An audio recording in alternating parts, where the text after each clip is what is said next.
Gavin Holohan starts, but there is a new midfielder on the bench, Chris Cooper, and comes in for a debut from the bench. Yes, indeed. Callum Ainley has just signed from Crewe Alexandra, has been released by them, so he's a free agent, so it could happen outside of the transfer window. 25 years old, vastly experienced, both League One and League Two. He got promoted with Crewe a few years back from League Two to League One. He's made over nearly 300 appearances, including some as sub. Can play wide, it can play as a number 10, so it's more attacking options, and that's the kind of thing that you really want, Gary, at any stage of the season, being able to bring somebody in like him. When I heard that he'd signed, I was actually surprised. I didn't realise that he was being made available, and I thought he would be staying at a League One club. Callum Ainley, who's come from Crewe. Can you hear me? I can hear you now, yeah. Oh, right, sorry. Callum Ainley from Crewe. You know, I think it's a bit of a coup as the players and the officials come out. I think it's a bit of a coup that Grimsby have been able to sign him.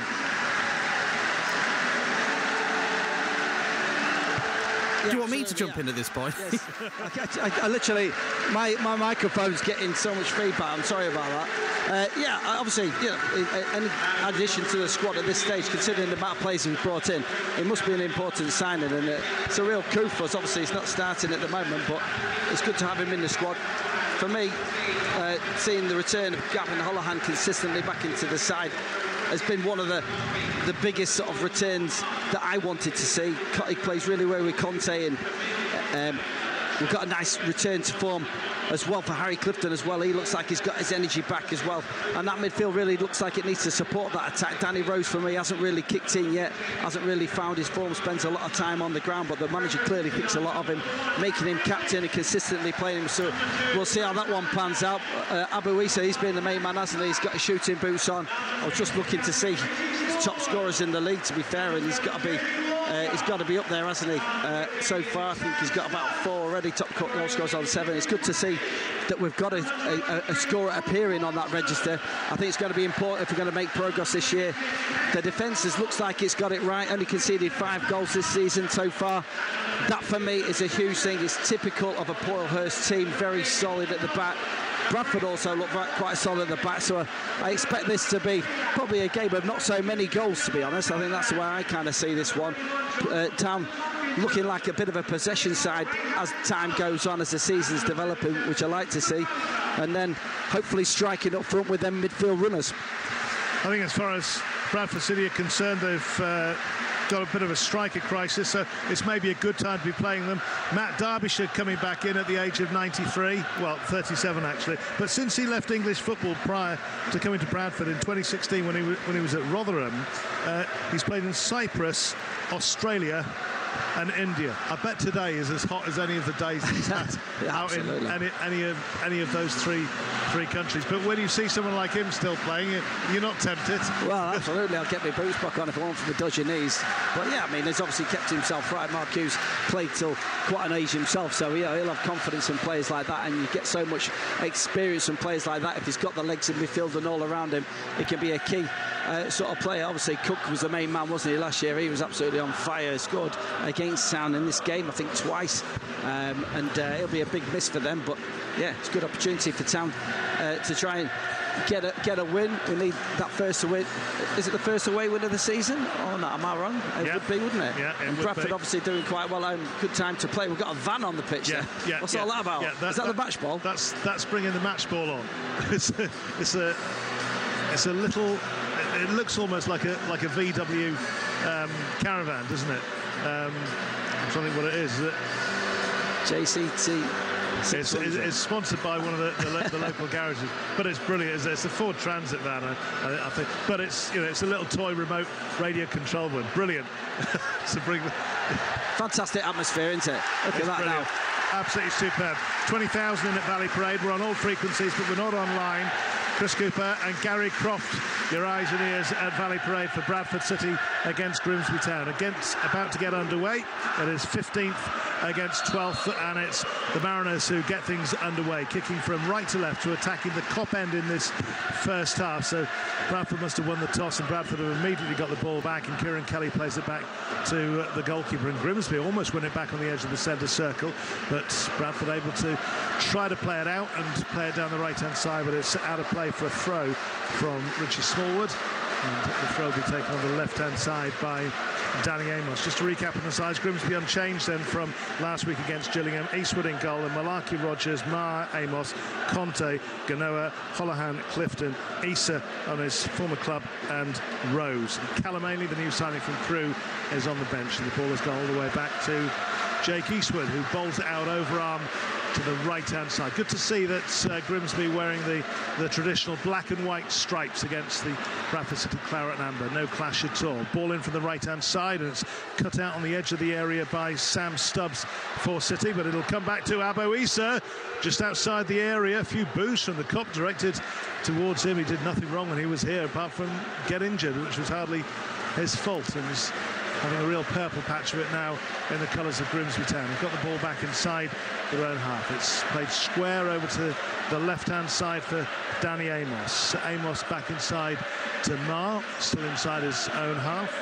Conte gets a touch back to Maher, squared again to the right for Rogers, still just shy of halfway down the right-hand side, but plays it out of touch. See straight away both sides are trying to play some nice football, aren't they? Yeah, absolutely. Yeah, Tom seemed to have the space at the back to knock it around, winning some decent possession up top.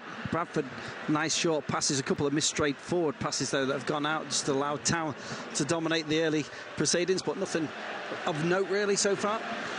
2 minutes gone. It's Bradford City 0, GrimsbyTown 0 on BBC Radio Humberside, and Conte brings the ball away and into the centre of the field inside Grimsby's half. Hit forward down the left by Maher, chasing after it goes Harry Clifton. Will he get there? No, he won't quite get there. It's gone out of play. It's going to be a goal kick. There's a strong chase on there together with one of the centre halves, Sam Stubbs, for Bradford, and that's going to be the first touch for Harry Lewis, the Bradford City goalkeeper, who was tipped for a move to Barnsley in the summer. Big money move, but then for some reason that didn't happen. Bathed in sunshine is Valley Parade at the moment. The only people not in the sun are the GrimsbyTown supporters behind the goal to our right-hand side, because the sun is immediately behind them and the back of the stand is blocking it out. The ball's headed on by Halliday for Bradford inside Grimsby's half. It's cleared away though. Malarkey's got it away. Abo Issa battling away together with Halliday. Halliday got it forward. It's come back towards the halfway line though. Danny Amos is there, and Danny Rose wins a free kick right on halfway, midway between the touchline and the centre circle. And who's going to take it? Everybody's walked away from it. Now Danny Amos has come over. He's going to be the one to take it. And just joining us on BBC Radio Humberside, an unchanged GrimsbyTown side. Callum Ainley, the new signing announced this morning, he is on the bench. Amos then with the free kick, left-footed, diagonally into the area. It's cleared away there by Stubbs. Comes out only as far as Conte, just on the edge of the centre circle. Out to the right for Ganoa, trying to get it forward. They have got it forward, and once again it's Ganoa, edge of the area. It shoots, and it's turned away by the keeper. It's gone out of play there for the corner, I think. Has it? No, it's a goal kick, because it was kept in play from the save from Harry Lewis, and then the follow-up went over the line for a goal kick. But what a chance that was, and Mark Hughes is out of his seat, furious with the defending there, shaking his head. Yeah, Town seems to be dominating the position. Conte picking everything up and just picking out a few passes. Opened up there, didn't it, for Conte, and he just pulled the trigger. I thought the keeper was a bit slowed down, to be fair, when he palmed it to the side, but looked like a relatively comfortable save that it made look a little bit more difficult than it was. I think when they're low down like that from distance, they always look more spectacular when they are turned away, don't they? Bradford's turn to try to attack down the right-hand side. Bobby Poynton can't quite get there, making his full debut. 19-year-old Bradford City fan, former Kop season ticket holder.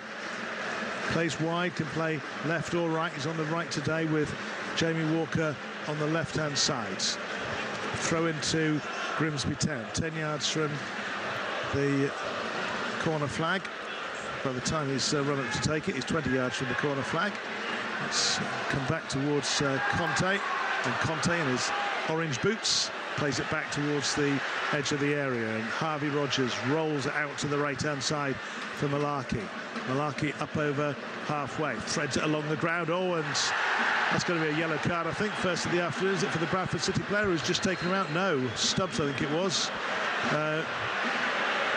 Well, he was running through there, down the right-hand side, Ganoa, and he was just taken out.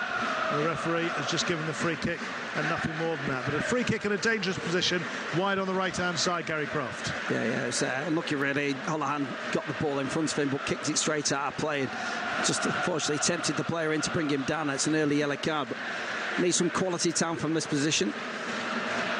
Free kick then, wide on the right, which is about a yard in from the touchline.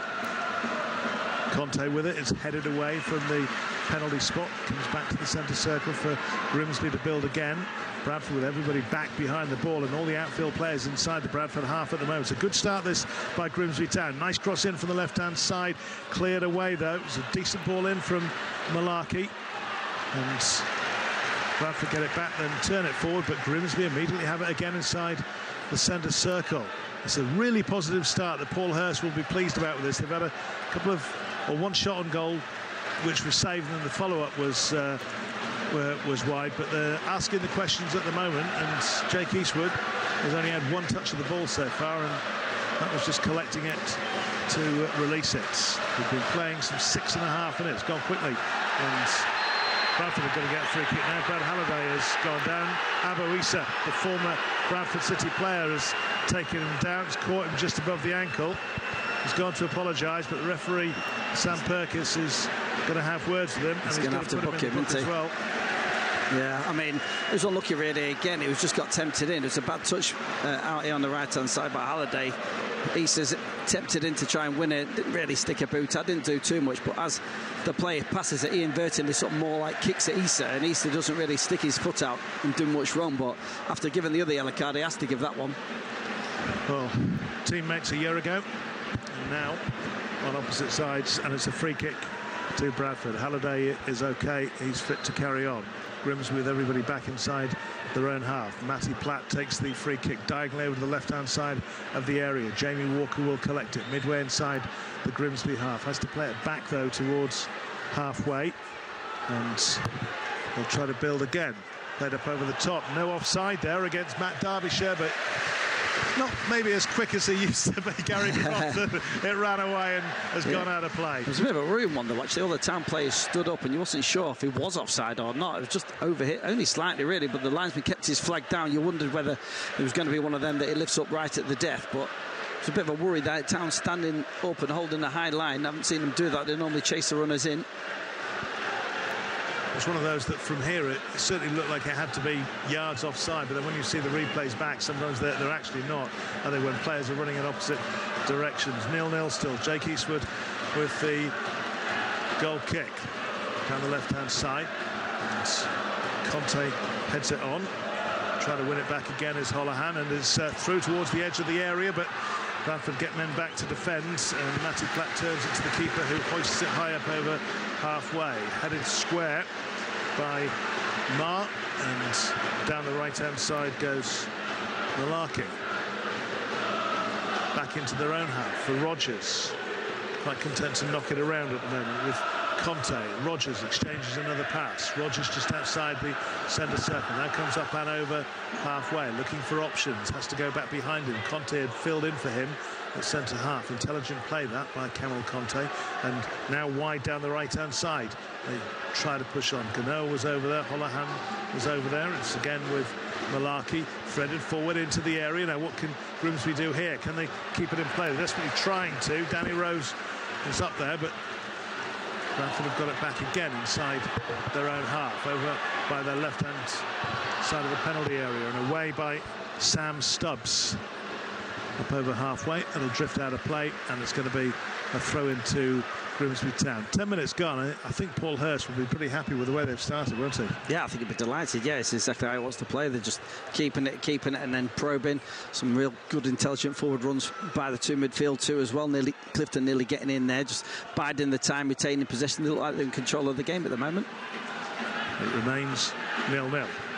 And Amos plays the ball back to Jake Eastwood, who's been a virtual spectator so far to our right-hand side. The Mariners fans in fine voices away to our right, and some in the stand opposite us as well. First time this season. It's only the third home game, mind you, in the league. First time this season that the stand to our right-hand side, which anybody who's been here will be familiar with, it's the smallest of the four stands by some distance behind that goal. Hoisted high by Jake Eastwood. It's headed out of play. It'll be a Grimsby throw, left-hand side. And it'll be taken by Danny Amos, just in front of the GrimsbyTown dugout. Paul Hurst, shirt sleeve, as everybody is today. Throw goes down the line. It's away by Halliday, showing no ill effects of that challenge from earlier from Abu Issa, for which he was booked. And Bradford knocking it around rather unconvincingly inside their own half, and they do eventually release it to Richards on the left-hand flank. Richards just short of halfway, plays it short inside towards Richie Smallwood. Smallwood, lovely diagonal ball down the right, just got a little bit too much on it though for Brad Halliday, who puts his arm and thumb up to acknowledge the pass. That was almost like Glenn Hoddle-esque, wasn't it? Because it was, you know, people talk about long passes, but there was purpose and precision with that. He just couldn't quite get there in time. Yeah, it's the first time one of the midfielders opened himself up, and seeing the run from Halliday there, he just wasn't quite Glenn Hoddle. Glenn Hoddle would have put backspin on that and would have landed on a sixpence, but it was a good effort. Grimsby coming forward now. We've been playing 11.5 minutes, still 0-0. Abu Issa trying to get the better down the left-hand side of Sam Stubbs. He's had quite a career. Sam Stubbs came in from Exeter last season, so he was here at the same time as Abu Issa.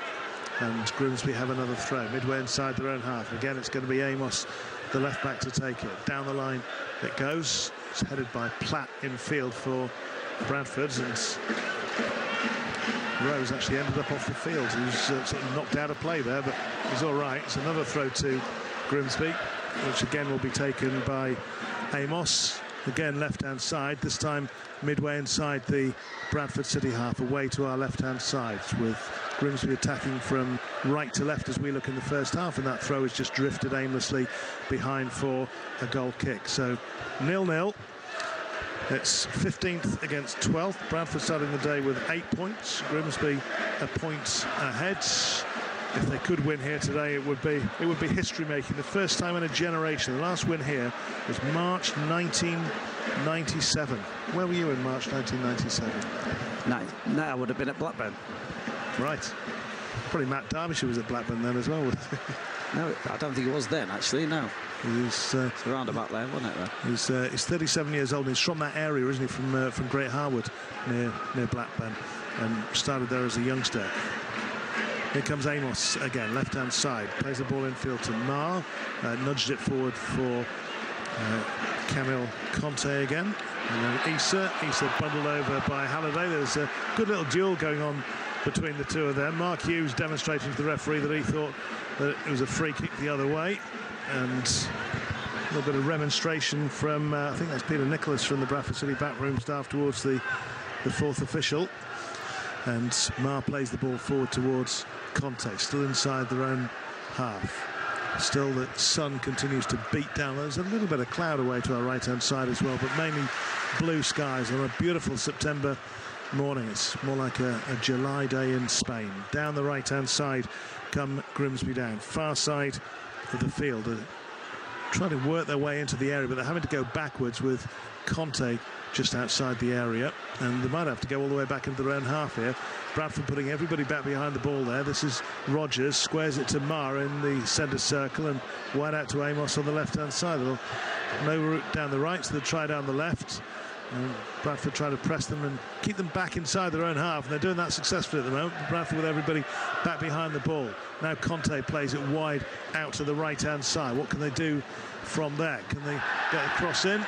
No free kick, which they wanted there after a challenge from Richards. Referee said no, and Grimsby start once again. When they do lose the ball, they get it back pretty quickly, don't they? That's a feature of the play. Amos, left-hand side, just up over halfway to Issa. Sends it straight back to him, flicks it forward, and that should be Stubbs's to clear. And It is up over halfway. Too high for Matt Derbyshire, who's only 5'10", and ball's just pinging around just down in front of the dugouts. There's one back again by Kamil Conte for Grimsby Town, almost on the centre spot to the left-hand side. Finds Harry Clifton. Clifton nudged it forward, and now it's come back into the path of Marr inside his own half. They're not really going anywhere at the moment. Neither side actually making much progress into the penalty areas, but Grimsby dominating possession without really hurting Bradford City at all. Yeah, absolutely. Yeah, we're keeping the ball really well and recycling it well, and then winning it back well. Everything about it's good. We just look a bit blunt up front at the moment. 0-0. Maybe a ball in from the right-hand side can show some promise. It's back to Conte in midfield. Rolls square towards Amos, out towards Abu Issa, left-hand side. He does like cutting in on his right foot, but Halliday gets the better of there to the cheers from the crowd. And Halliday tries to come forward, and he's taken out there by Amos, and it's just a free kick, nothing more. And it's just a trip, isn't it? Halliday did well coming out of that, defended that well, didn't he? And then did well to take on Amos and get past him, but Amos only just stuck out our leg. And they want a yellow card for everything now, don't they? Because that's the way the game started.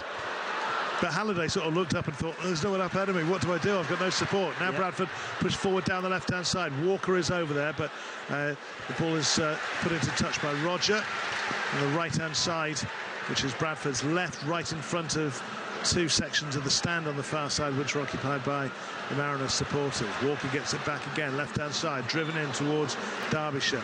Cut out, though. Is it going to go out of play? No, it's just kept in, and Jamie Walker tried to retrieve it for Bradford, but he's knocked it over the line, and that's going to be a goal kick. 17 minutes gone on BBC Radio Humberside. Bradford City 0, Grimsby Town 0. First of two commentaries today. We've got Scunthorpe against Buxton from the National League North, coming on from 3 o'clock this afternoon. Don't forget the football forum after 5 o'clock. The Grimsby Town fans should be home by then, just as the Ukraine-England game is getting underway.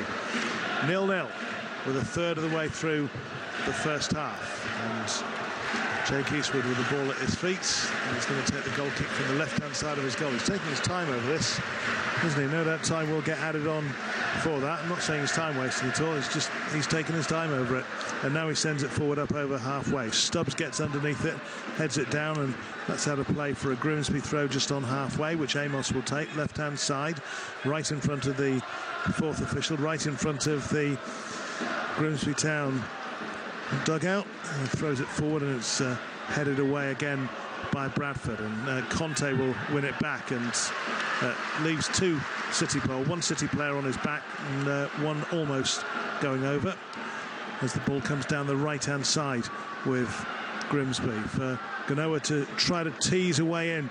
What can they do from the right-hand side of the area now? That's where they've tried to get most of their attacks going from, apart from when Abu Issa has been involved. Abu Issa does like to cut in from the left-hand side onto his right foot, but most of the attacks so far have come down the right. This is Marr again, inside his own half. Plays the ball over the centre circle towards Rogers, who can't see anything forward, and so back it goes to Eastwood. Forward to Rose. I have to say, Gary Croft, that when you look at these two teams out here, you would think that Grimsby actually look like the home team, the way that they've been dominating the possession. Bradford have got it back now, just inside their own half. This is Kieran Kelly out to Halliday, right-hand side. He's got one runner in front of him, but Derbyshire nowhere near it, and also nowhere near it was Bobby Poynton, and all the way back it goes to Harry Lewis. Both sides are quite content actually to go backwards to go forwards. I don't think the heat is really having a part to play in this game, because it's not been played at 100 miles an hour, but it's not been full of stoppages, and it's not as if when there has been a free kick everybody's been coming over and getting some water on board. Hit forward by Richie Smallwood. Another great pass down the left-hand side this time. Keeper's come out of his area, knocked it away, but did he handle it outside the area or inside? The referee says he handled it inside. Well, Malaki got caught out there, didn't he, going forward, and the run was in behind him. I think he came off the side of the player's foot as he played it, and it went inside him. Luckily for him, the keeper was aware, just tapped it out of the box with his hand and didn't handball it outside. Bradford City trying to put some more pressure on. His ball is dinked over to the right, and then Walker lobs it. I was hoping it was going to drop over the goalkeeper, but it's gone over the bar as well, and it's going to be a goal kick. That's the first moment of worry, really, after 20 minutes. That he got caught coming forward, didn't he, Malarkey? He was going forward to his man, and the ball went inside him, and it's a couple of times, a couple of through balls between Malarkey and the right centre half there that I've had little nervous moments about. But it's Town generally dominating the ball, isn't it? They're doing really well, actually, in terms of conserving energy. They're doing most of the work with the ball, and that'll tell later in the goal. We've got about 63% possession. I think Town so far look like the home team, but not really getting at them, are they, in and around the box? I'll tell you what, your assessment of the game is brilliant. I've just checked on an app, and it is 63%. I may have had a sneaky look. You never know. I thought they would do, and that's the way they've been playing. It's the way they've been moving to this season, more of a possession game. But it just worries me that they're down the right, they're across the middle, they're down the left, and they're coming back out, and there's not enough of a threat through the centre, really, through Rose. Rose can't find that space in there. It's so congested in that centre. 0-0 it remains. We're approaching the halfway stage of the first half. 21 minutes gone, and the only attempt on goal so far was from Harry Clifton, which was turned away by the goalkeeper. This is Halliday, put under pressure by former teammate Abo Issa, so he plays it back into his own half, and Platt tries to get it forward. It's come back to Platt again, trapped inside their own half there, and when they do get it out, it's collected by Danny Amos, who plays it infield towards Conte. Marr, Rogers, right-hand side, coming up towards halfway, looks up. A Richie Smallwood-esque pass, but that one goes out of play for a throw. He was looking down the line for Abo Issa. It sailed out of play over his head into the main stand. Grimsby attacking the packed Cop End, or near packed Cop End, in this first half. Crowd, I think it's probably around about 20-odd thousand or so. Over 2,000 Grimsby Town supporters have made the trek over, and should be back in time to see the England game tonight as well. 0-0. Throw to Bradford City inside their own half, and it'll be taken by Kelly. And 1,704 away fans, I'm told. They were given 2,700 tickets.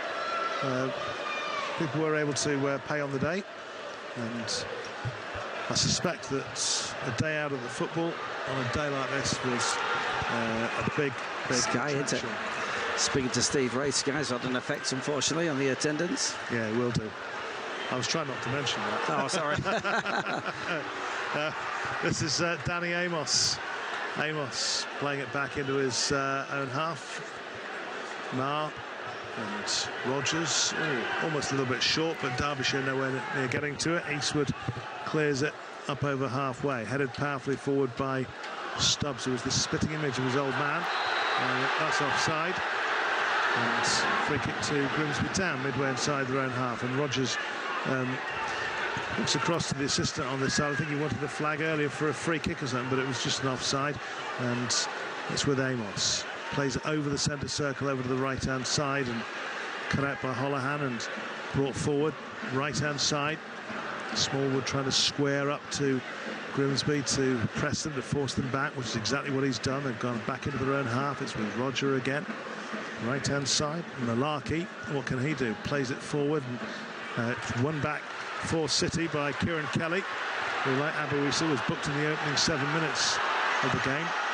And Bradford knocking it around inside their own half. The fans, I think, are getting a little bit impatient. They want to see it played up over halfway, which is what it is now, but they've just gone and lost possession. And here's Abo Issa, left-hand side. Now what can he do? Can he get past the mountain of Matty Platt? He can do. He's got the cross in, but they've already gone out of play, and it's going to be a throw-in to Grimsby Town, left-hand side. And with the multi-ball system, they can take this fairly quickly once the other one's off the field, which it is now. And Amos takes it, throws it to Issa, gets it back, swings it into the middle. It's cleared away, though, by Bradford. Derbyshire, lovely flick, and Bradford are away down their right-hand side. Now it's with Jamie Walker. Jamie Walker outside the area, cuts into the area, is onto his left foot, he tries to curl one, and there was virtually no curl on that whatsoever. He had no one really up in support.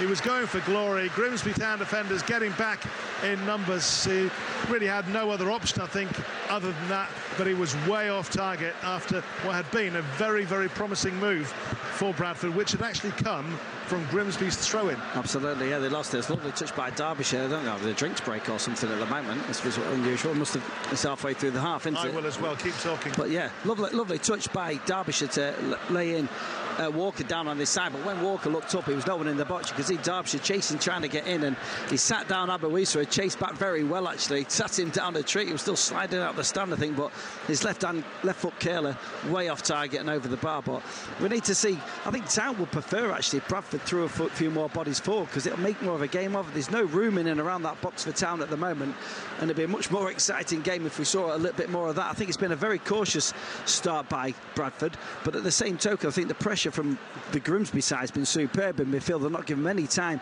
to get any quality balls forward into Derbyshire. He's not that mobile, as we've seen, and it's just breaking down. But when Town have got it, Bradford are very organised and very defensive, and I think Bradford have only conceded 6 goals this year as well, I think. So, you know, it's that type of game at the moment. Nothing's really given.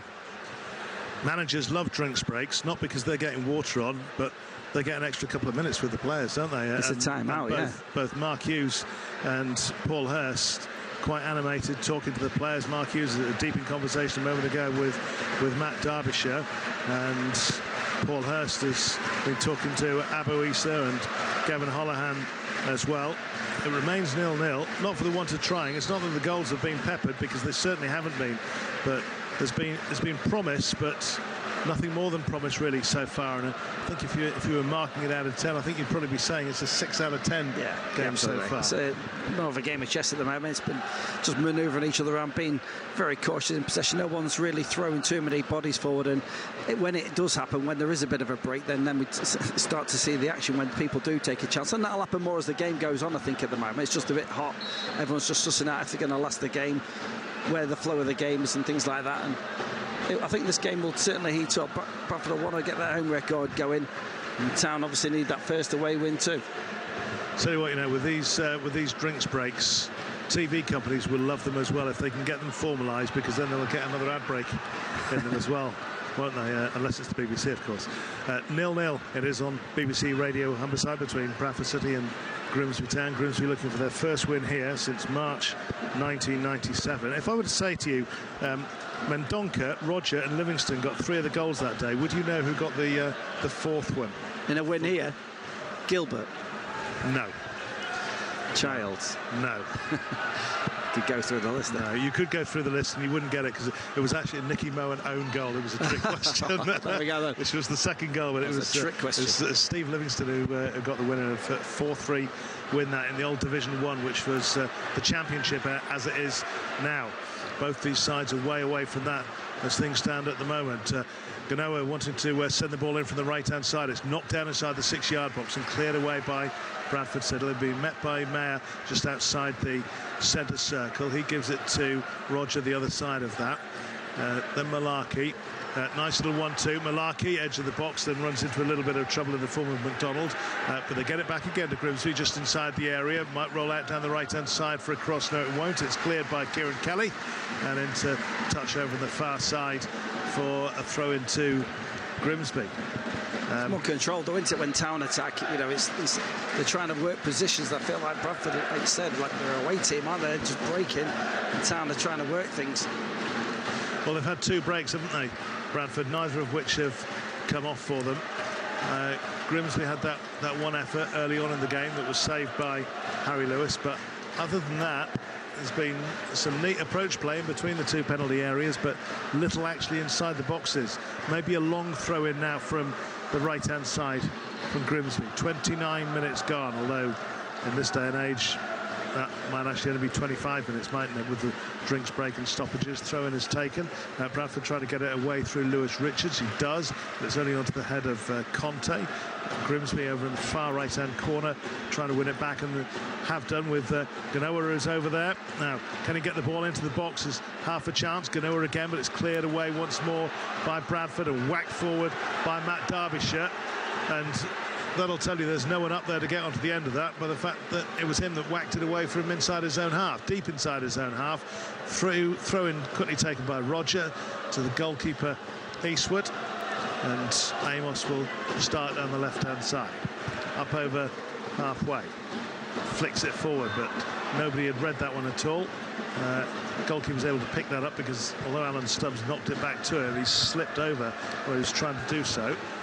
And I thought for a moment Alan Stubbs had pulled something there, but just his sock tie had come undone. 0-0. And I think a few frustrations, certainly among the home supporters, which Grimsby will welcome, because if you get the home fans, I wouldn't say quiet, because they're usually pretty noisy here, especially when you've got a drum and various other instruments, but they're certainly getting the home crowd frustrated a little bit. And on the right-hand side, Malarkey has it and plays it down the line for Ganoa. It's out of play for a throw to Bradford. 0-0, just past the half-hour mark. Back from Kevin McDonald, back to Kelly. Kelly forward, away by Roger with his head. Ganoa collects again and has eased off the ball, but in fact he was the one doing the fouling. And then a free kick is actually given to GrimsbyTown. Midway between the centre circle and the touchline, maybe closer to the centre circle. And they take it short and quickly. And the play at the moment it's gone down to almost to a walking pace. It's almost testimonial level at the moment. That's right, yeah. It must be really warm out there. Town doing the better job of keeping the ball. First on second balls as well. Really frustrating the home fans. I think there's some recognition from the home fans that Town aren't a bad side, but I don't think they'll put up with this through the whole game. Oh, it's a bad touch by Malarkey there, isn't it? And this, or was it the right centre half? Ended up with him sliding in with his studs up, and I think he's going to get a yellow card for that. He's going to get a yellow card. It's going to be the third yellow card of the game. With Kelly early on, then Issa, and now Malarkey. Rogers actually. It was Rogers. Rogers advancing. Yeah, he just kind of had a big second touch, didn't he? And ended up sliding into, but he had his studs up, and the players took full force of that, I think. He's okay. I think it was Richards, wasn't it? He's all right. Yellow card is shown. Third of the game. Referee, by the way, Sam Perkis, he refereed the 5-0 in January down at Swindon, and he sent off Danny Amos that day, so he'll be wanting to stay away from it. I don't know whether players recognise referees. Probably not. They don't have the profile of the Premier League referees, do they? But you know, whether Danny Amos would recognise him as the one who sent him off at Swindon, I don't know.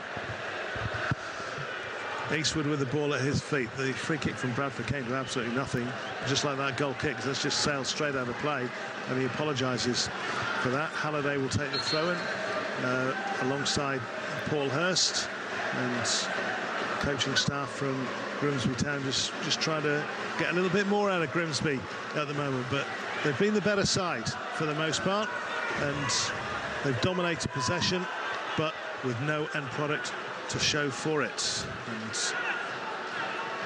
what can they do from this attack? Nothing really. It's come back into Bradford's half. We've got the ball as well with Stubbs. He gives it to Platt, back to Stubbs again. Stubbs, little Cruyffesque turn around from Rose, and all he does with it is then play it back to his own goalkeeper Lewis, who's inside the D. Gives it to Stubbs. Stubbs to Platt on the right, Platt forwards. Rogers heads it away for Grimsby. Flick forward and up towards Aboisa. Platt shrugs him off and gets things going for Bradford City. Down the right-hand side now is Halliday. He's just got it from Derbyshire. He's got support on the outside from Walker. And Walker's taken out there by Danny Amos, and now Danny Amos will recognise the referee as the one who sent him off at Swindon, because he's going to get a yellow card. He can't argue with that. He just stuck out a leg. Jamie Walker's gone flying over it. That's poor that. It was just not by the referee, but by Amos. He should have got in there full force. There was a poor ball out by Halliday. Once the overlock came past him, he sold him short, but as sort of Amos sort of came in to block it, he got migged by Walker. He just tapped it through his legs and brought him down. A clear yellow card. Well, 2 of Grimsby's back 4 now on a yellow card. I'm sure that's something that Mark Hughes is going to be talking about at half-time. You know, you don't necessarily want to see players get sent off, but you put them under pressure, don't you? You try to make them make mistakes. Free kick then to Bradford. In between, this would be almost like a short corner if it were hockey. Jamie Walker has got up. He's standing over it. So too is Bobby Poynton, the 19-year-old debutant. You'd be thinking this is coming in left-footed, wouldn't you, at pace? It's either going to be the right foot of Walker or the left foot of Poynton. pays your money, you takes your choices, one of my history teachers used to say to me. There's a two-man wall. Grimsby have got 9 players back inside the penalty area. It is Poynton who takes it over towards the far post, and it's headed away by Rogers. Can Bradford keep it alive? McDonald is over there. We'll try to turn it back in from down by the corner flag, or at least win a corner. He's got a throw in right down by the corner flag. With 10 minutes to go to half-time, plus lots of stoppage time, including a 2-minute or so water break, which was clearly scheduled given the conditions here today. It is clouding over a little bit, but it's still very, very warm. But the cloud is just in front of the sun a little bit away to our right-hand side, and as the afternoon goes on, the match progresses, it will go behind us as well. In comes the throw from the left-hand side for Bradford. Grimsby deal with it. They've got it clear. Richards will try to collect, and it's played back towards Kelly. Smallwood flicks it long up over halfway. Poynton, can he get to it? Yes, he will do. He's quick as the lad. He stopped it going out of play for the goal kick. Pulls it back to the corner of the penalty area, and Richards will try to swing it in. Lewis Richards plays it further back though towards Kelly, and he'll try to work away in if he possibly can outside the area. Back again to the left-hand side. Can they get the cross in? Not at the moment, they can't. Grimsby standing up to them well, forcing Bradford to play it back towards halfway. This might go back into their own half. It does. That's good play by Grimsby. Bradford fans again frustrated. Platt plays it forward to Halliday on the halfway line for Bradford City. Infield it goes towards Jamie Walker. Back towards McDonald. McDonald down the right for Derbyshire. Marginal but offside. Flag is up. Fans unhappy. Grimsby relief. It was very marginal. That was a good line actually by Grimsby. It was intentional. They squeezed up really quite well.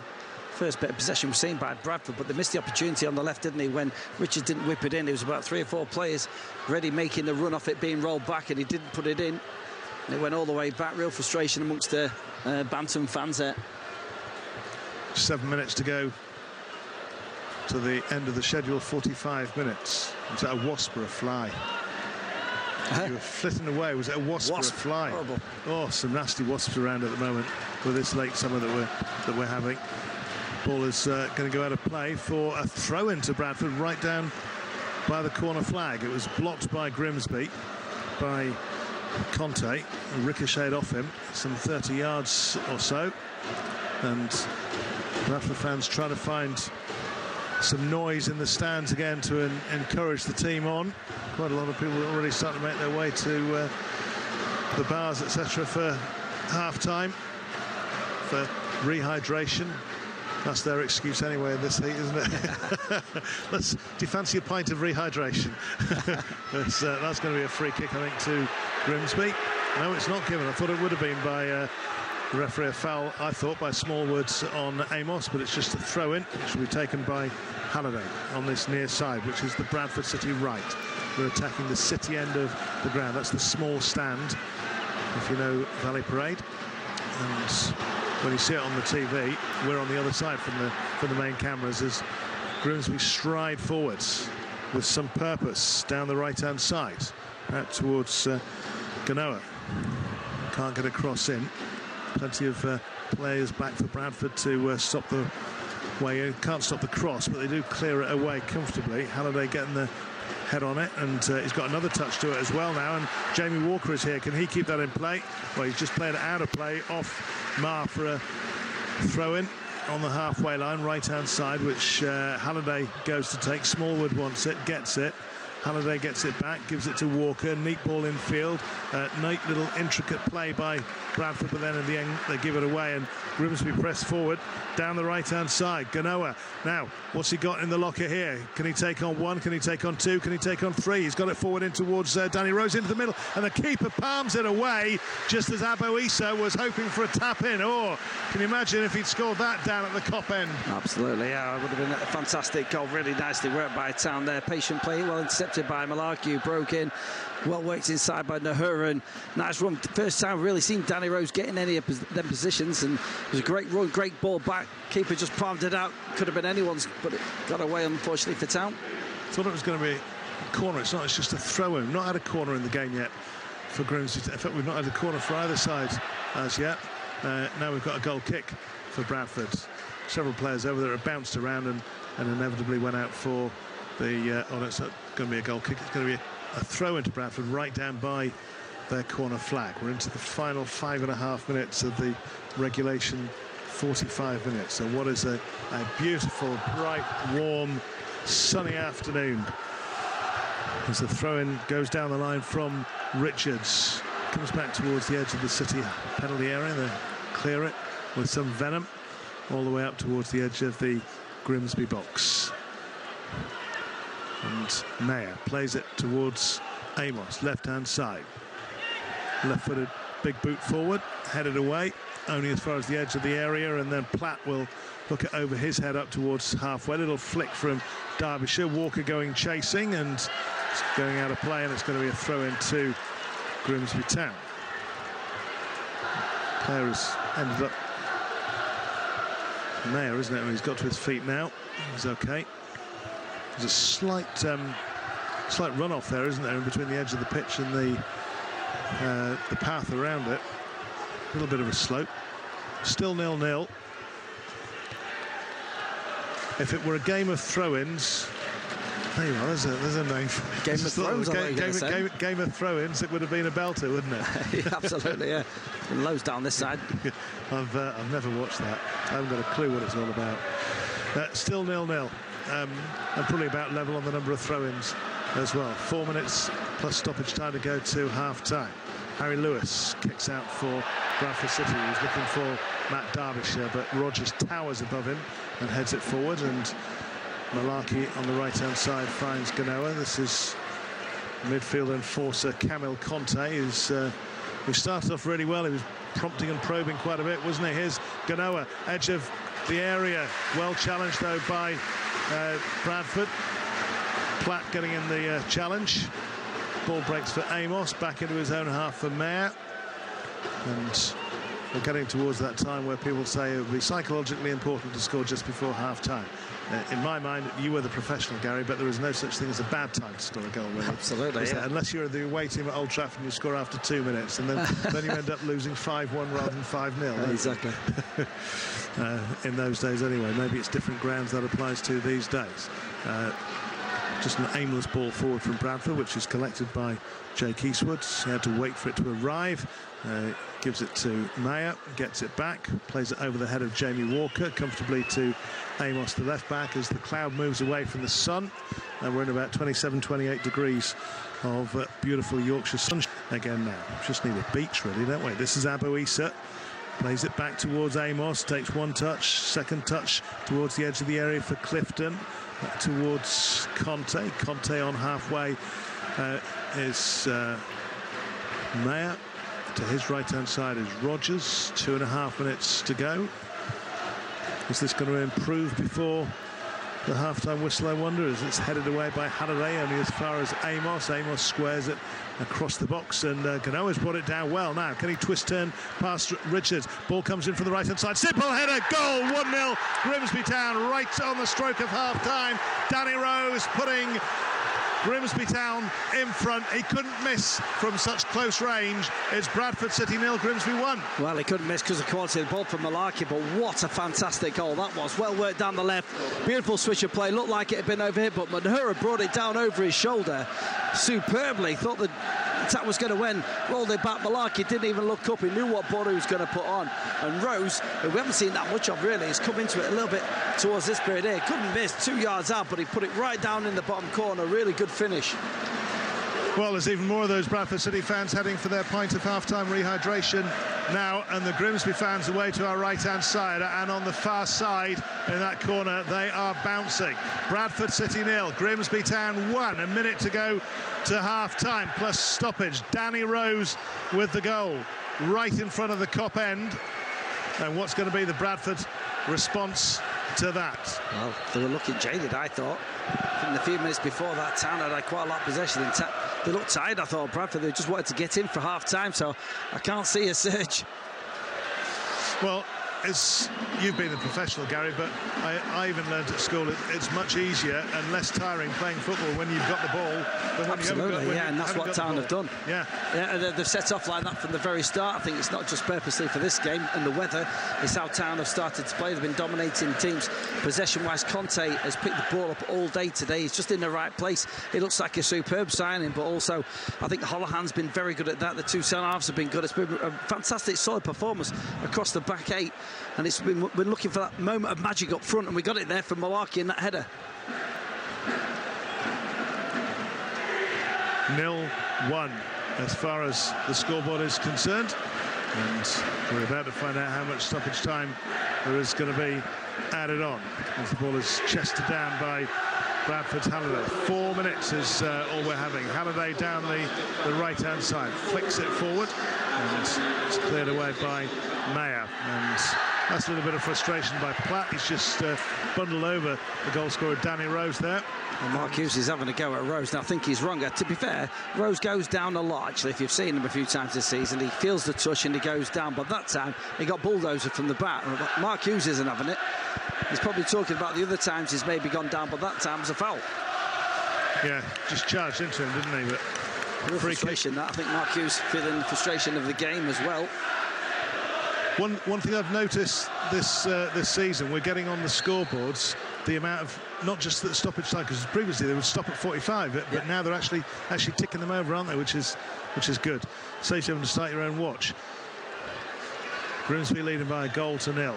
Deservedly so. Make no mistake about that. They've been the better side. They've dominated, and so far Jake Eastwood hasn't had a save to make.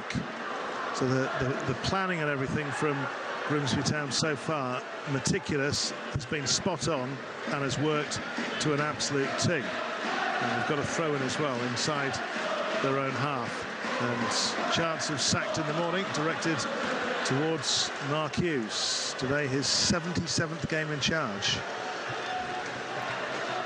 Big surprise when he came here, dropping down to this level. And said he wanted to get back into it, and there weren't the offers elsewhere. And I think his wife was quite happy that he was going to be out of the house as well.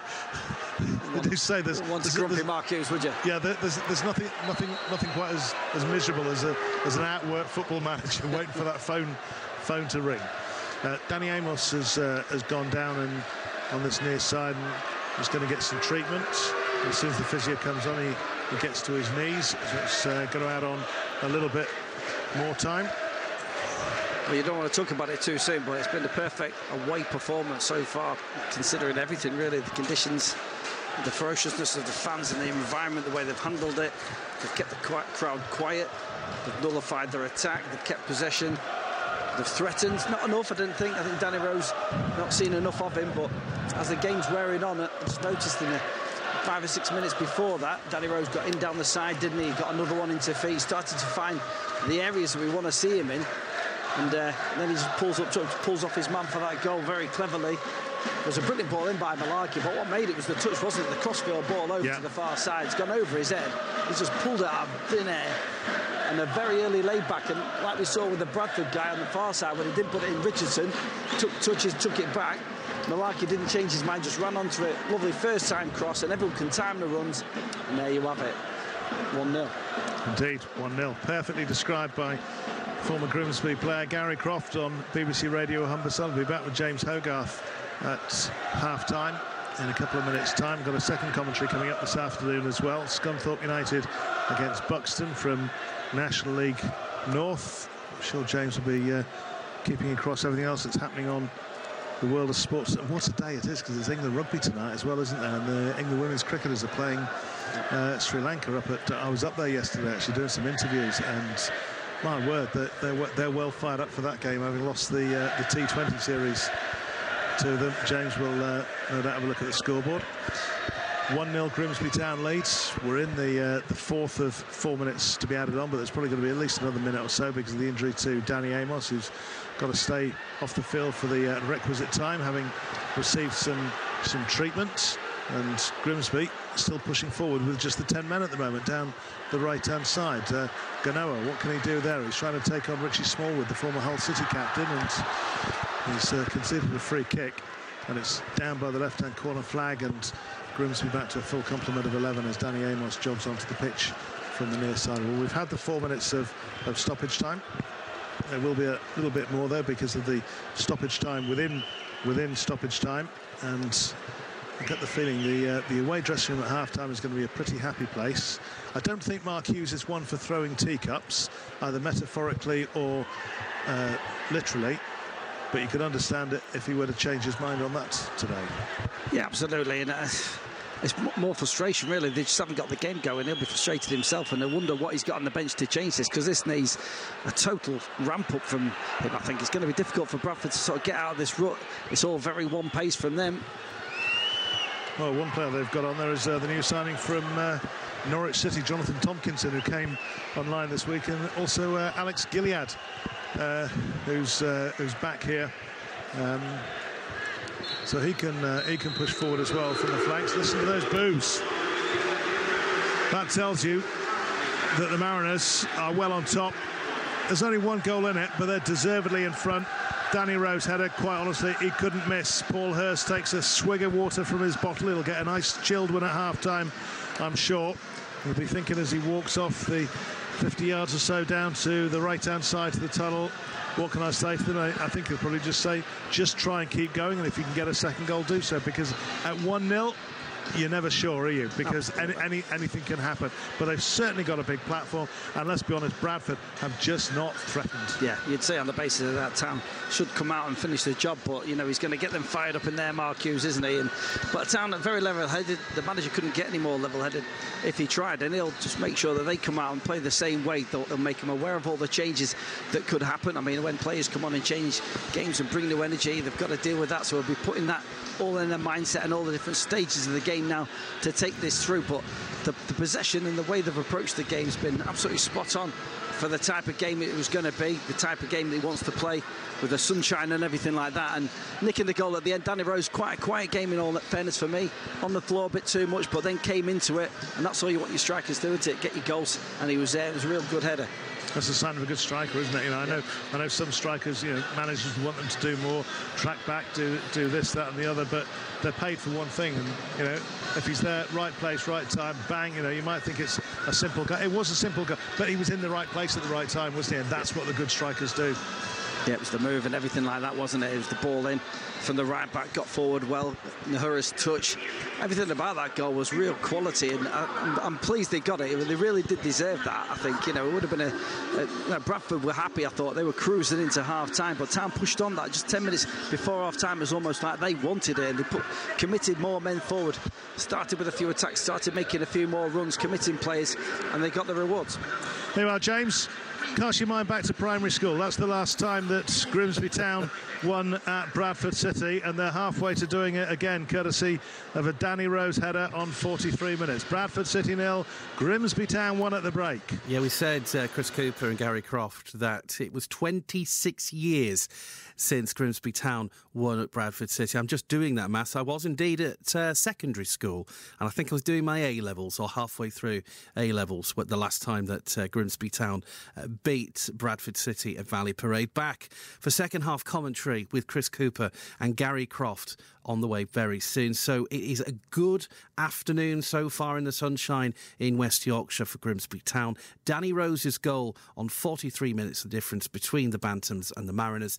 They lead at half-time by 1-0. Cracking 45 minutes, and hopefully a cracking 45 minutes still to come. Other games this afternoon, and Grimsby Town, by the way, the only, as far as I can tell, the only game that's kicked off early. In League One, not many games. Most have fallen victim to international call-ups. So games going ahead: Exeter City against Leyton Orient, also Stevenage against Carlisle. The games involving Fleetwood Town, Blackpool, Lincoln City against Oxford United, Reading against Bristol Rovers, and Bolton Wanderers' trip to Shrewsbury Town are all postponed because of international call-ups. Not necessarily the case in League Two. There was a full afternoon of matches once we conclude Grimsby Town at Bradford City. The games that are 3 o'clock kickoffs: Accrington Stanley against Mansfield, AFC Wimbledon against Stockport, Colchester United against Tranmere. It's Crawley Town at home to Newport County, Crewe Alexandra away at Forest Green Rovers, Gillingham welcome Harrogate Town. It's Milton Keynes Dons against Notts County, Salford City versus Walsall, Sutton United go to Swindon, and Wrexham, who've just signed the former Sunderland Marseille striker Stephen Fletcher. They welcome the bottom side Doncaster Rovers in a 3 o'clock kickoff. Because of the England game tonight, which we'll hear from in a moment's time, no tea time games. And in the National League North, remember Scunthorpe United are a point at the top of the table this afternoon. All of these games are 3 o'clock kickoffs. Alfreton welcome Boston United. It's Banbury versus Warrington Town, Bishop Stortford against Darlington, Chester versus Blythe Spartans, Chorley go to Curzon Ashton, Gloucester City take on Farsley Celtic, Kings Lynn Town against Southport, Scarborough Athletic are at home. Decent weather for our game in Scarborough against Brackley Town. As we know, Buxton are the visitors to Glanford Park. We'll hear from our commentator, Ollie Turner, later on the programme. Of course, full-match commentary from 3 of the Iron against Buxton. South Shields versus Rushall Olympic, Spennymoor Town against Hereford, and Peterborough Sports go to Tamworth. Yeah, there is a big game tonight. 5 o'clock, England are in Poland, and the England captain, Harry Kane, says they will learn lessons from previous disappointments as they look to make it 5 wins out of 5 in qualifying for next year's European Championships. Now, England lost the final in 2001 and were beaten in the quarterfinals, as you know, of last year's World Cup.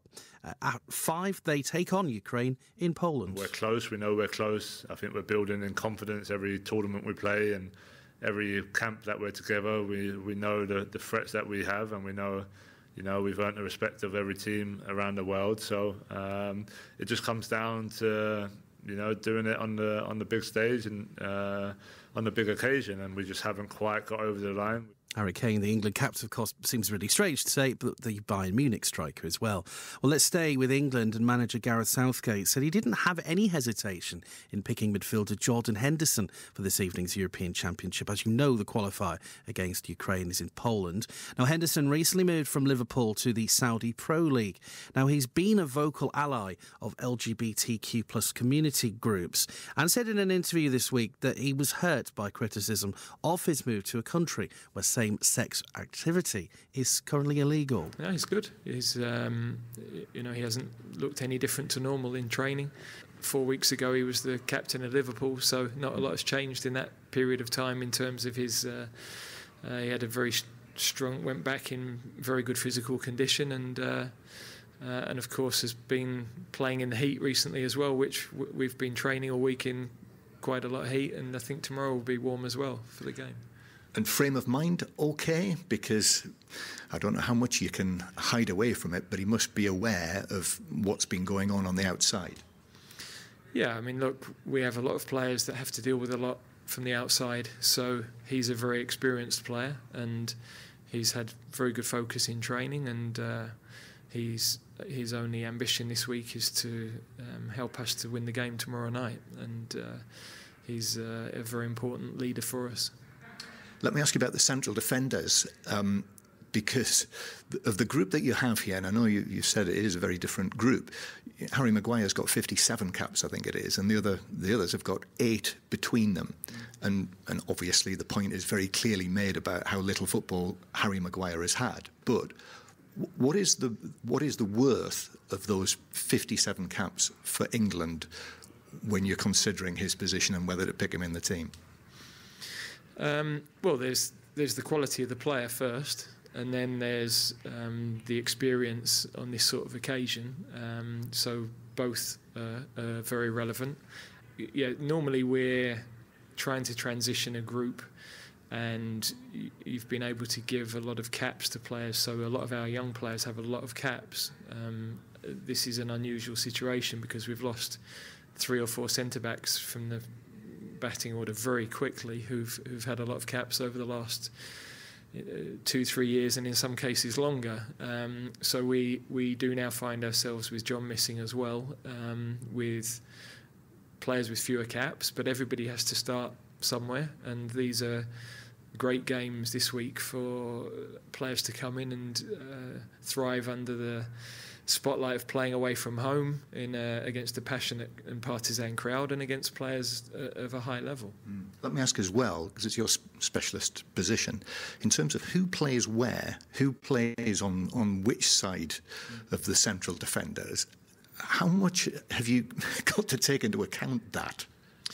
Yeah, well, the good thing is that all of the centre-backs can play left or right and are pretty comfortable doing that. So they probably individually have a preference, but they are used to adapting and have had to either with us or with their clubs. And, a couple of them have played left or right already this season. So, yeah, normally you'd be in a groove of playing and you'd keep that consistency, but that's not as big an issue for us. And just a final one, this is the start of a new season with England, and it is a season that the hope will be for you and all England supporters that it ends in Berlin in success. Might be your last tournament, who knows? We'll see about that. So for the last 3. Well, exactly, yes, there is a very good point. But what is it that you want and hope will make that extra little difference to take it that step further? Yeah, I think it has to be about our mentality, really. We don't need any more evidence that we're capable of going all the way. What you have to do is deliver it on the field. And I think belief is growing. Games like we've got over the next 4 days are a really good test of that. We talked about that going to Naples in March, and we came through that well. And we've got to do that this week as well. That's the England manager, Gareth Southgate, ahead of England's game against Ukraine. It's in Poland, in the Polish city of Wrocław this evening from 5 o'clock. And it's a decent night if you are a fan of English sports and England teams, because rugby union as well. And England head coach Steve Borthwick says they're ready to answer their critics when they open their Rugby World Cup campaign against Argentina in Marseille this evening at 8. England have won just 4 of their previous 13 matches heading into the tournament. Courtney Laws will captain England in the absence of the suspended Owen Farrell. There's definitely a frustration, yeah. We feel it as much as anybody. We're in the thick of it. So, as I've said this whole time, we're doing everything we can to make sure that come this weekend we are firing on all cylinders.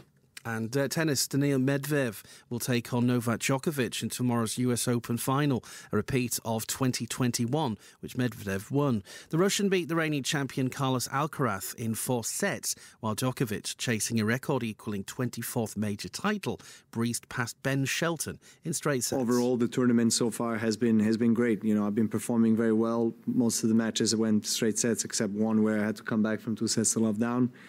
Other than that, performances since Cincinnati first round to now to the finals have been really, really good. So I'm really pleased with my tennis and the way I feel on the court. And now for the ultimate challenge and fighting for another Grand Slam title. Novak Djokovic there speaking to the BBC ahead of taking on Daniil Medvedev. Let me remind you that at half-time it's looking good for GrimsbyTown with 45 minutes in the second half to come. The Mariners are up 1-0, leading 1-0 with Danny Rose's goal after 43 minutes. As we keep telling you, the Mariners GrimsbyTown haven't beaten Bradford City at Valley Parade in 26 years. So is history in the making? Second half commentary to come with Chris Cooper and Gary Croft. Listen on BBC Sounds. Because I'm wearing leather trousers, straight after the show I've got to get them off fast. Why? I got really badly chapped. I don't want to get in the way of that. That was the voice of Hull playwright Jill Adams in the run-up to putting on her show Fish and Leather. A major crisis was the heat, and now we've got this to cope with. Fish and Leather was the first play Jill ever wrote. This is the story of that play coming full circle after more than 3 decades. It's about a woman who works in a fish factory and a woman who works in a shoe shop, and they meet at a bus stop. Where is it if people want to go and watch it? It's at various pubs in Hull. This is Fish and Leather, the drama behind the drama. Listen on BBC Sounds. BBC Radio Humberside. The biggest and best local games live. This is BBC Radio Humberside Sport. So it's England action this evening in Poland. England take on Ukraine. Technically, Ukraine are the home side in Poland tonight. That's a 5 o'clock kickoff in qualifying Group C. The other game in Group C is Italy at North Macedonia. There are two other qualifying groups of games taking place. Tonight, Azerbaijan welcome Belgium. It's Estonia versus Sweden in Group F. Group I, the qualifying group, includes Andorra against Belarus, Kosovo versus Switzerland, and Romania against Israel. But of course, the one that we're bothered about is the 5 o'clock kickoff, England against Ukraine in Poland. Before then, we've got second half commentary to come of GrimsbyTown at Bradford City. The Mariners lead by 1-0, and we've got second half commentary on the way. Gary Croft is your expert summariser. Alongside of him for commentary at Valley Parade, can they do it for the first time in the best part of 30 years, is Chris Cooper. March 1997, the last time that GrimsbyTown won here by 4-3 in Division 1. That is what is now known as the Championship. The last win over City at home was in October 1998. That was by 2-0. GrimsbyTown fans, over the next 45 minutes, they will not have looked at their watches more in a period of 45 minutes other than in the playoff final and the semi-final, I'm sure. But they lead here by 1-0, courtesy of Danny Rose's 43rd minute header, and it's Bradford who get things underway with Richie Smallwood kicking the ball back to his goalkeeper as they attack the goal to our left-hand side, which is the Kop, which is their preferential way of playing. It's amazing how often they do seem to win the toss, and they're on the attack straight away. Halliday sends the ball into the middle. It's cleared away though by Grimsby. I'll go through the lineups in a moment, but suffice to say that the Grimsby side is the same as last week against Gillingham, and Bradford have got the first corner of the game, and we've been playing 25 seconds. They've had a rocket up the rear end at half-time, haven't they? It seems like it, and they've got good possession and had one attack and one ball in, and then defended again on the far side, but Nahura, this is not the start Town wanted. Well, Bradford have made a change at half-time. Alex Gilead, who's also had a spell at Scunthorpe United, he's come on, and it's a corner to Bradford on the right-hand side. It's swung in left-footed and it's headed, and it's comfortably caught by Jake Eastwood. It was going to go wide anyway, I think. So the Grimsby lineup is Eastwood in goal, and Malarkey, Rogers, Marr and Amos. Then Conte, Ganoa, Holohan, Clifton, Issa, the former Bradford player, and Rose, the goal scorer, up top. And just wait and see. Well, I can see Tulloch on the left-hand side, and he was one of the subs. So I'm not sure if it is. They have made a change then.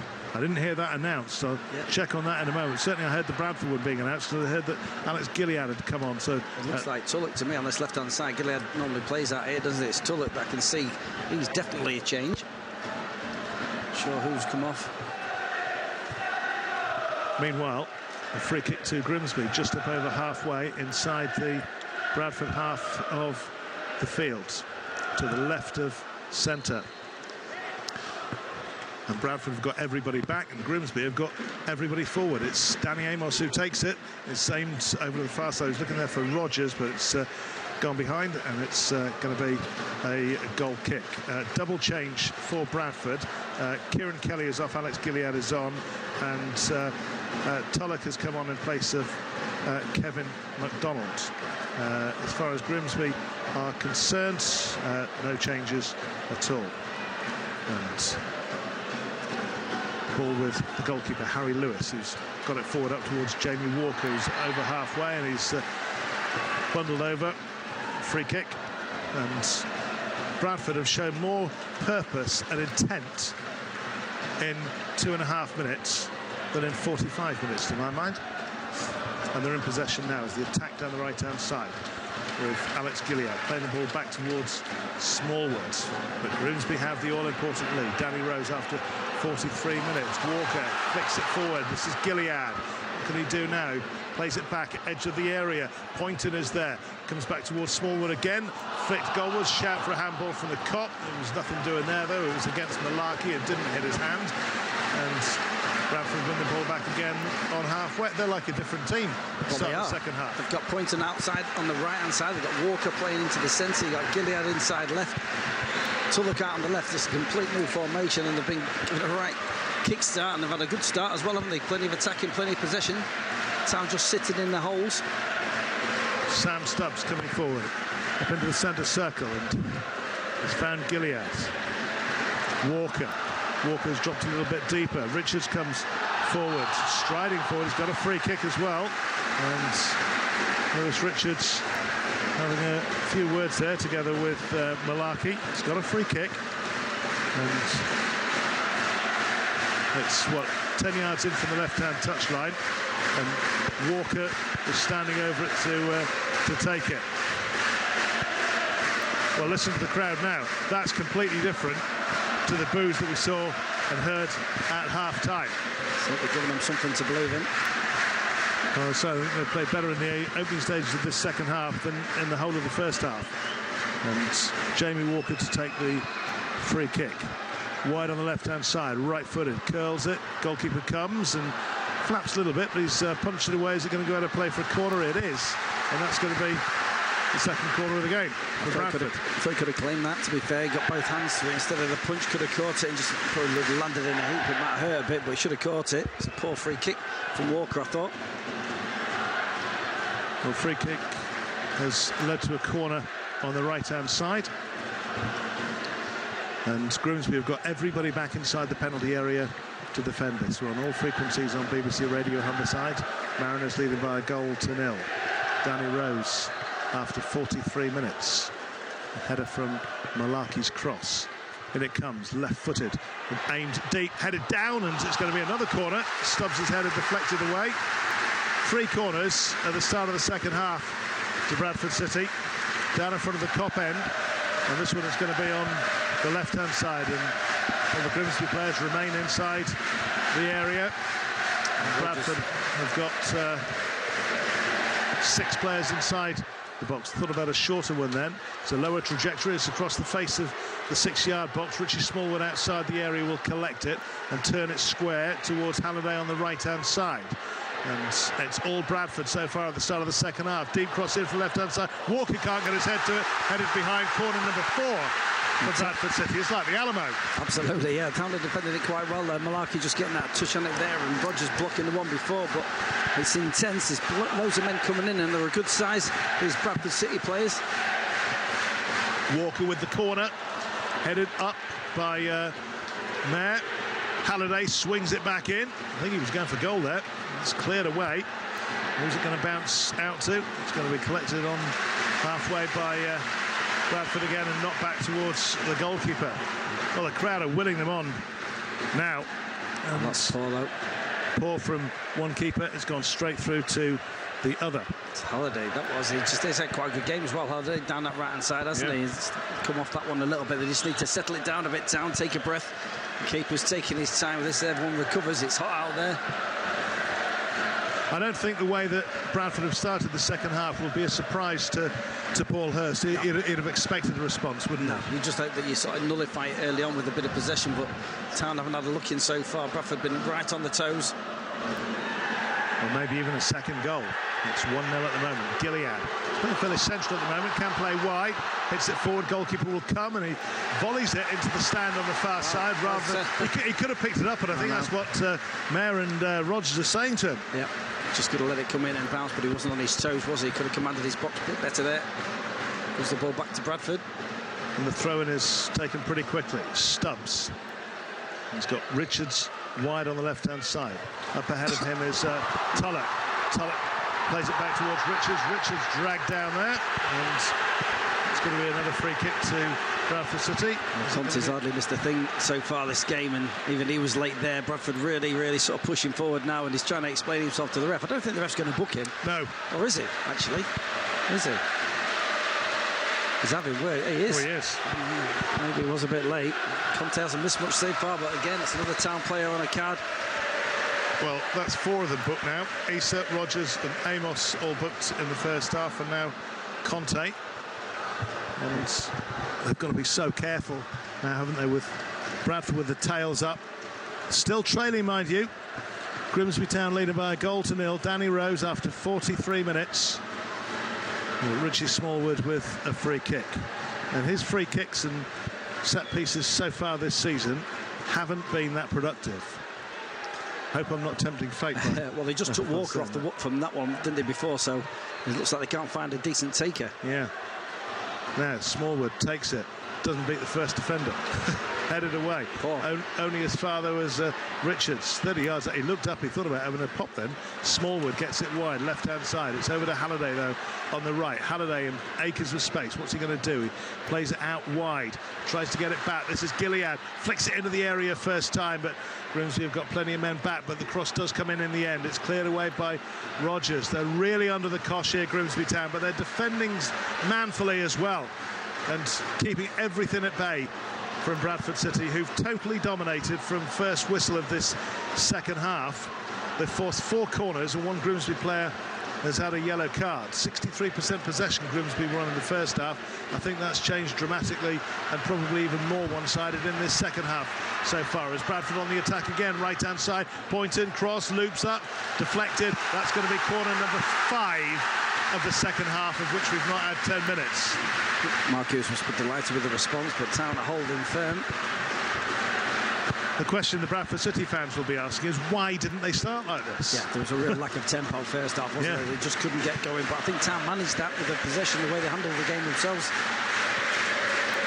Well, what can they do now from this corner on the left-hand side? It's a deeper one. It's been taken, but it's going to have to be taken again because the referee has seen some pushing, shoving, some holding, etc., which is inevitable when there's the thick hand of 20-odd players inside the penalty area. You know that's going to be going on, don't you? A bit of a worry because there was a Bradford City player on the deck and the ref sort of stopped play. I don't think there was too much in it. I think Bradford would be quite pleased they got a second chance at this corner because it was a poor one from Jamie Walker. Another one like that and Richie Smallwood will be back on them again. Keep swapping, keep doing bad ones for himself, as a Town fan. Yeah, Walker, left-hand side with it. Not quite as deep this time. Headed away by Grimsby again. It's going to go out for a throw, or is it just kept in? No, it's kept in. It'll be swung in by Halliday. Right on the penalty spot. 2 Bradford players there, but with their backs to goal, couldn't get the shot in. And it's cleared away. But inevitably, Bradford pick it up once again with Richards. Dropping into the back line at times. Richards now in this second half. And ball is collected by Platt on halfway. And Grimsby can hardly get a touch at the moment. Bradford are keeping possession much better. They're playing it back to the goalkeeper now. And Mark Hughes trying to direct operations from the side and tells Harry Lewis where it should go. And it goes to Sam Stubbs.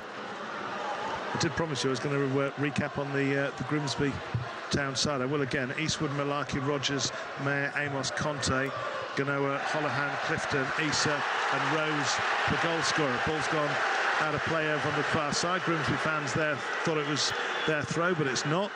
And Smallwood plays it back into his own penalty area to Stubbs. Stubbs comes into the D. Walking pace. Jamie Walker just up ahead of him. Mark Hughes wants more pace injected again. Calling out to the players. Smallwood to Gilead. Stubbs once again. Chance if you don't know what you're doing are directed towards the referee, I think, for that throw-in still as Walker comes down the left-hand side. He's up to halfway. Stops just shy of it. Oh, plays it into the middle. He was looking for Smallwood. He's giving it away. And Grimsby could be in here. Rose, central position. Can he find a teammate? No, he couldn't pick out Abi Issa, but he has got a free kick. He was bundled over there, was Danny Rose. And I think if he'd taken the other option of going right, they would have been in, because it was a very, very slack ball from Jamie Walker. Yeah, it was a good run. I think it was Holohan who sort of made this run on the right-hand side. Rose was going crossfield. I think Clifton was taken out, wasn't he, when he first intercepted the ball? They could have given a free kick there, but Rose chose the wrong option, gave the ball away, but looking for him, he got hit, and Town have got a free sort of hit here, haven't they, because the attack was over. Well, the shaving foam comes out and is a yard in front of the D, which tells you how far out it is, and it's pretty central as well. Dare they have a pop from distance? I think it would. I think you're trying, not that I was ever able to do this, but a knuckle ball round the wall or something, make the keeper save something from it from this sort of distance. I think balls travel faster in still air if we're going to start talking physics, especially with the heat. Yeah. But I think Ganoa might fancy his chance of a blaster. He's well, I'm not quite sure what he's done. I think he was expecting somebody to run onto that because there was no pace in him whatsoever. Left-footed, he floated it over, and it just harmlessly went out. Well, it was neither one nor the other, was it? I think if he's tried to angle the ball from the centre to the right, hasn't he? But it's got to be floated then to give someone time to run onto it, and he's hit it with in between that and a shot, and it's just flown out of play. Everyone's standing around wondering what he was doing. I mean, I think one of the keys to that kind of free kick is you need to inform your teammates what you're going to do as well, don't you? Because nobody there seemed to know what he was doing. Stubbs bundles over Rose, goes down again, doesn't get a free kick this time, and this is Richards for Bradford City down the left-hand side. Rogers is there, should be able to get it clear. Oh, he skimmed it, and it's gone back to the goalkeeper. He can't pick that up. You can't say that's a deliberate back pass because he aimed to hit it forward and it went back. And Jamie Walker closing down. That's an absolute comedy, isn't it? Oh dear! Oh my word! Rogers sliced one, played out to Mari. He nearly gave the ball away. Back to the keeper, and he sliced out a hat-trick of slices. Sunday morning football live from Valley Parade on BBC Radio Humberside. It's still 1-0 to Grimsby Town. They got away with that. They got away with it 3 times, and Bradford City are back in possession. But Grimsby Town have stood up to them so far. Everything in this second half, of which there's been 5 corners, a couple of free kicks. Grimsby have had a couple of yellow card, 1 yellow card in this second half as well. Could have had 2. And the crowd are well behind the home side. It's gone messy, but Town have stopped the flow at least a little bit. Yeah, Bradford's turned to miss the ball there. Stubbs let it go behind him, but Richards collected it, and Stubbs has got it back now inside his own half. Right-footed, tries the long diagonal ball. It's well brought down by Poynton. Now what can Poynton do with it? Can he get a cross in? Couldn't first time around. Poynton again, just outside the area. The crowd shouts, shoot, and he does just that, but it's so far wide it's almost hit the corner flag. But he gets applause from all 3 sides of the City supporters and from some of his teammates as well as the youngsters. Only 19 years old, shooting towards the Kop end where he used to sit. Well, probably stand actually, because everybody does stand, don't they, when the team's doing well. But it was well wide. He's been a different player out there, hasn't he, on that right-hand side, cutting in like that. He's given Danny Amos a few problems. Danny's had a great game, but nice play by Poynton there. But when he came inside, you expected a curler. He hit it with the outside of his boot and it hit the corner flag in the end. Bradford made 2 changes at half-time. I think it might not be too long before we see Paul Hurst possibly make a change, because they've been playing without the ball for so much of this second half and might just need some fresh legs out there. 60 minutes is often the time when you do make a change, but they are still winning. Let's not forget that. Even though they've been on the back foot for all of this second half so far, they still lead by 1-0. Danny Rose with it after 43 minutes. And Clapp heads the ball away. It's met by Rogers for Grimsby Town inside the centre circle. He takes a couple of paces forward, then plays wide to the right-hand side for Malarkey. Malarkey forward and put out by Stubbs, and that's going to be another throw to the Mariners, just about level with the penalty area, and Malarkey will take this one as well. And that's the Grimsby fans in fine voice. I think they're all standing up over on the far side and in the upper tier behind that goal to our right-hand side as well. What was it, 1,704 that there are here? Crowd of about 20,000, thick-headed 20,000, I think. And Grimsby in possession. They've got to throw in again, this time put out a play by Walker, and again it'll be Malarkey who's going to take it. Right-hand side, slightly closer to the penalty area than the halfway line. Referee wants him to get on with it, and now he does. Throws it into the area. Danny Rose is up there. Keeper will come though and get to that one well ahead of Abu Issa, and he rolls it out on the ground for Halliday to come forward, and Issa's chasing to him. It's up over halfway and it's thumped forward. Too much on that. Poynton won't get to it. Thought for a split second it was going to be one of those that hits the corner flag and stays in, but it went out of play for the goal kick.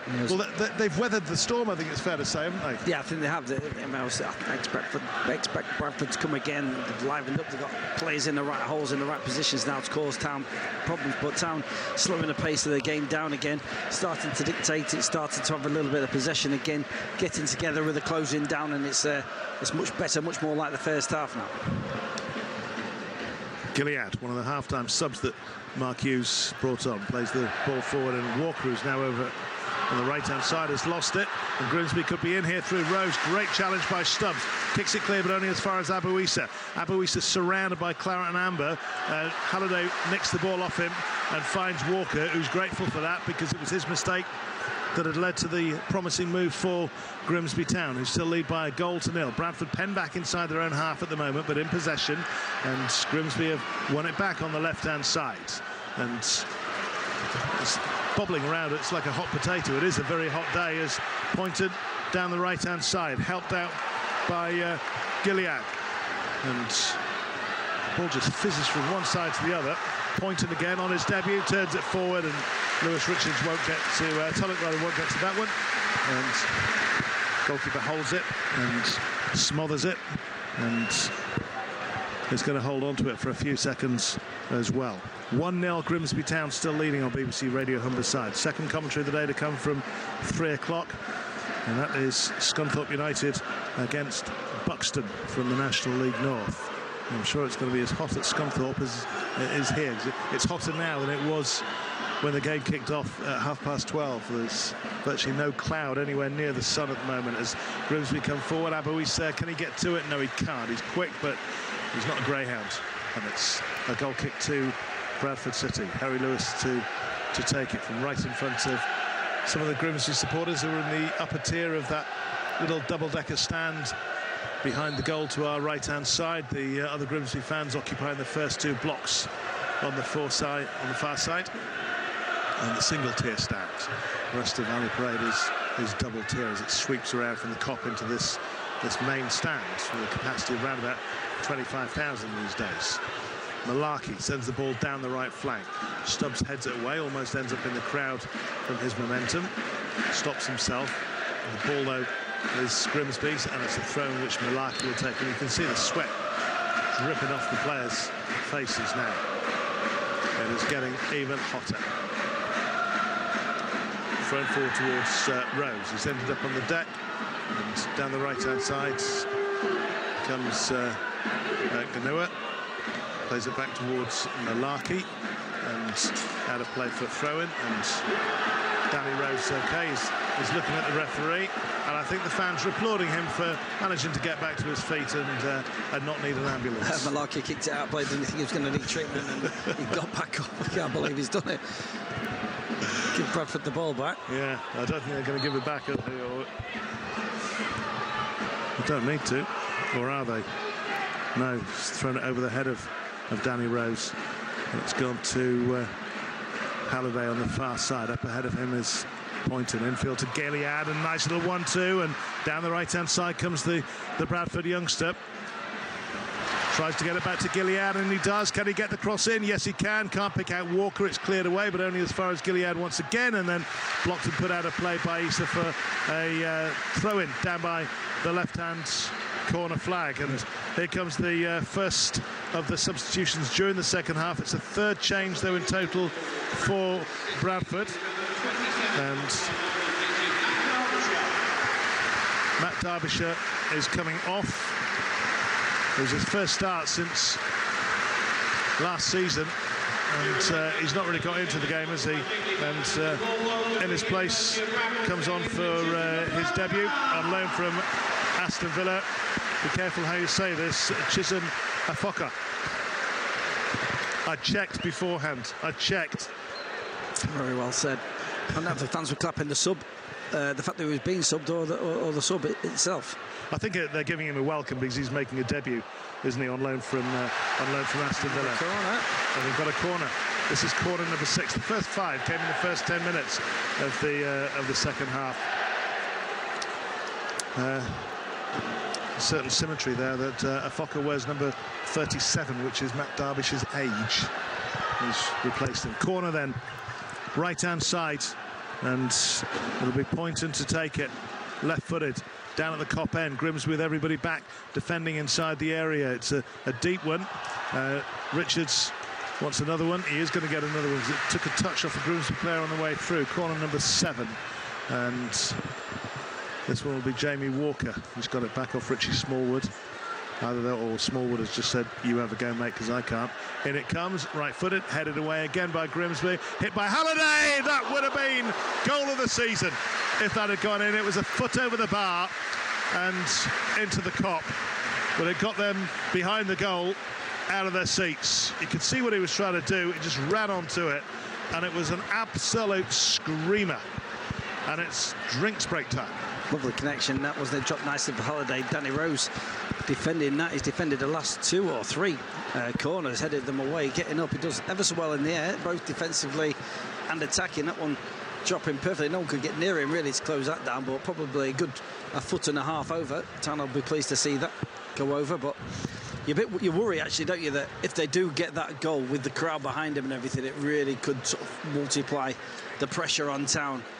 And I've seen what happens when that pressure happens. I think it happened last year. I'm sure Town were in the lead last year, and it sort of happened again. They got the goal, and then all of a sudden and they had a really good first half, similar. And Bradford came through and eventually won, and it all happened at once, one after the other, one like that. And Bradford full of beans still, aren't they? Town not quite getting the grip on it, are they, in midfield? I think Bradford's closing down's been a lot better in that central area. Town not able to dominate and have time on the ball like they did in the first half.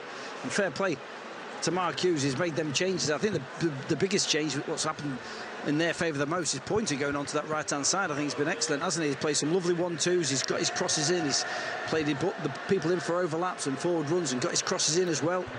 It's made a real difference. He doesn't look like a 19-year-old debutant, does he? No, he looks full of confidence. And in situations like this, where, you know, other players who are experienced might be feeling the pressure, he's a young lad. Nothing's expected from him, is it? At that age, you can just go and enjoy yourself and have a bit of freedom. And he's coming into his own this second half.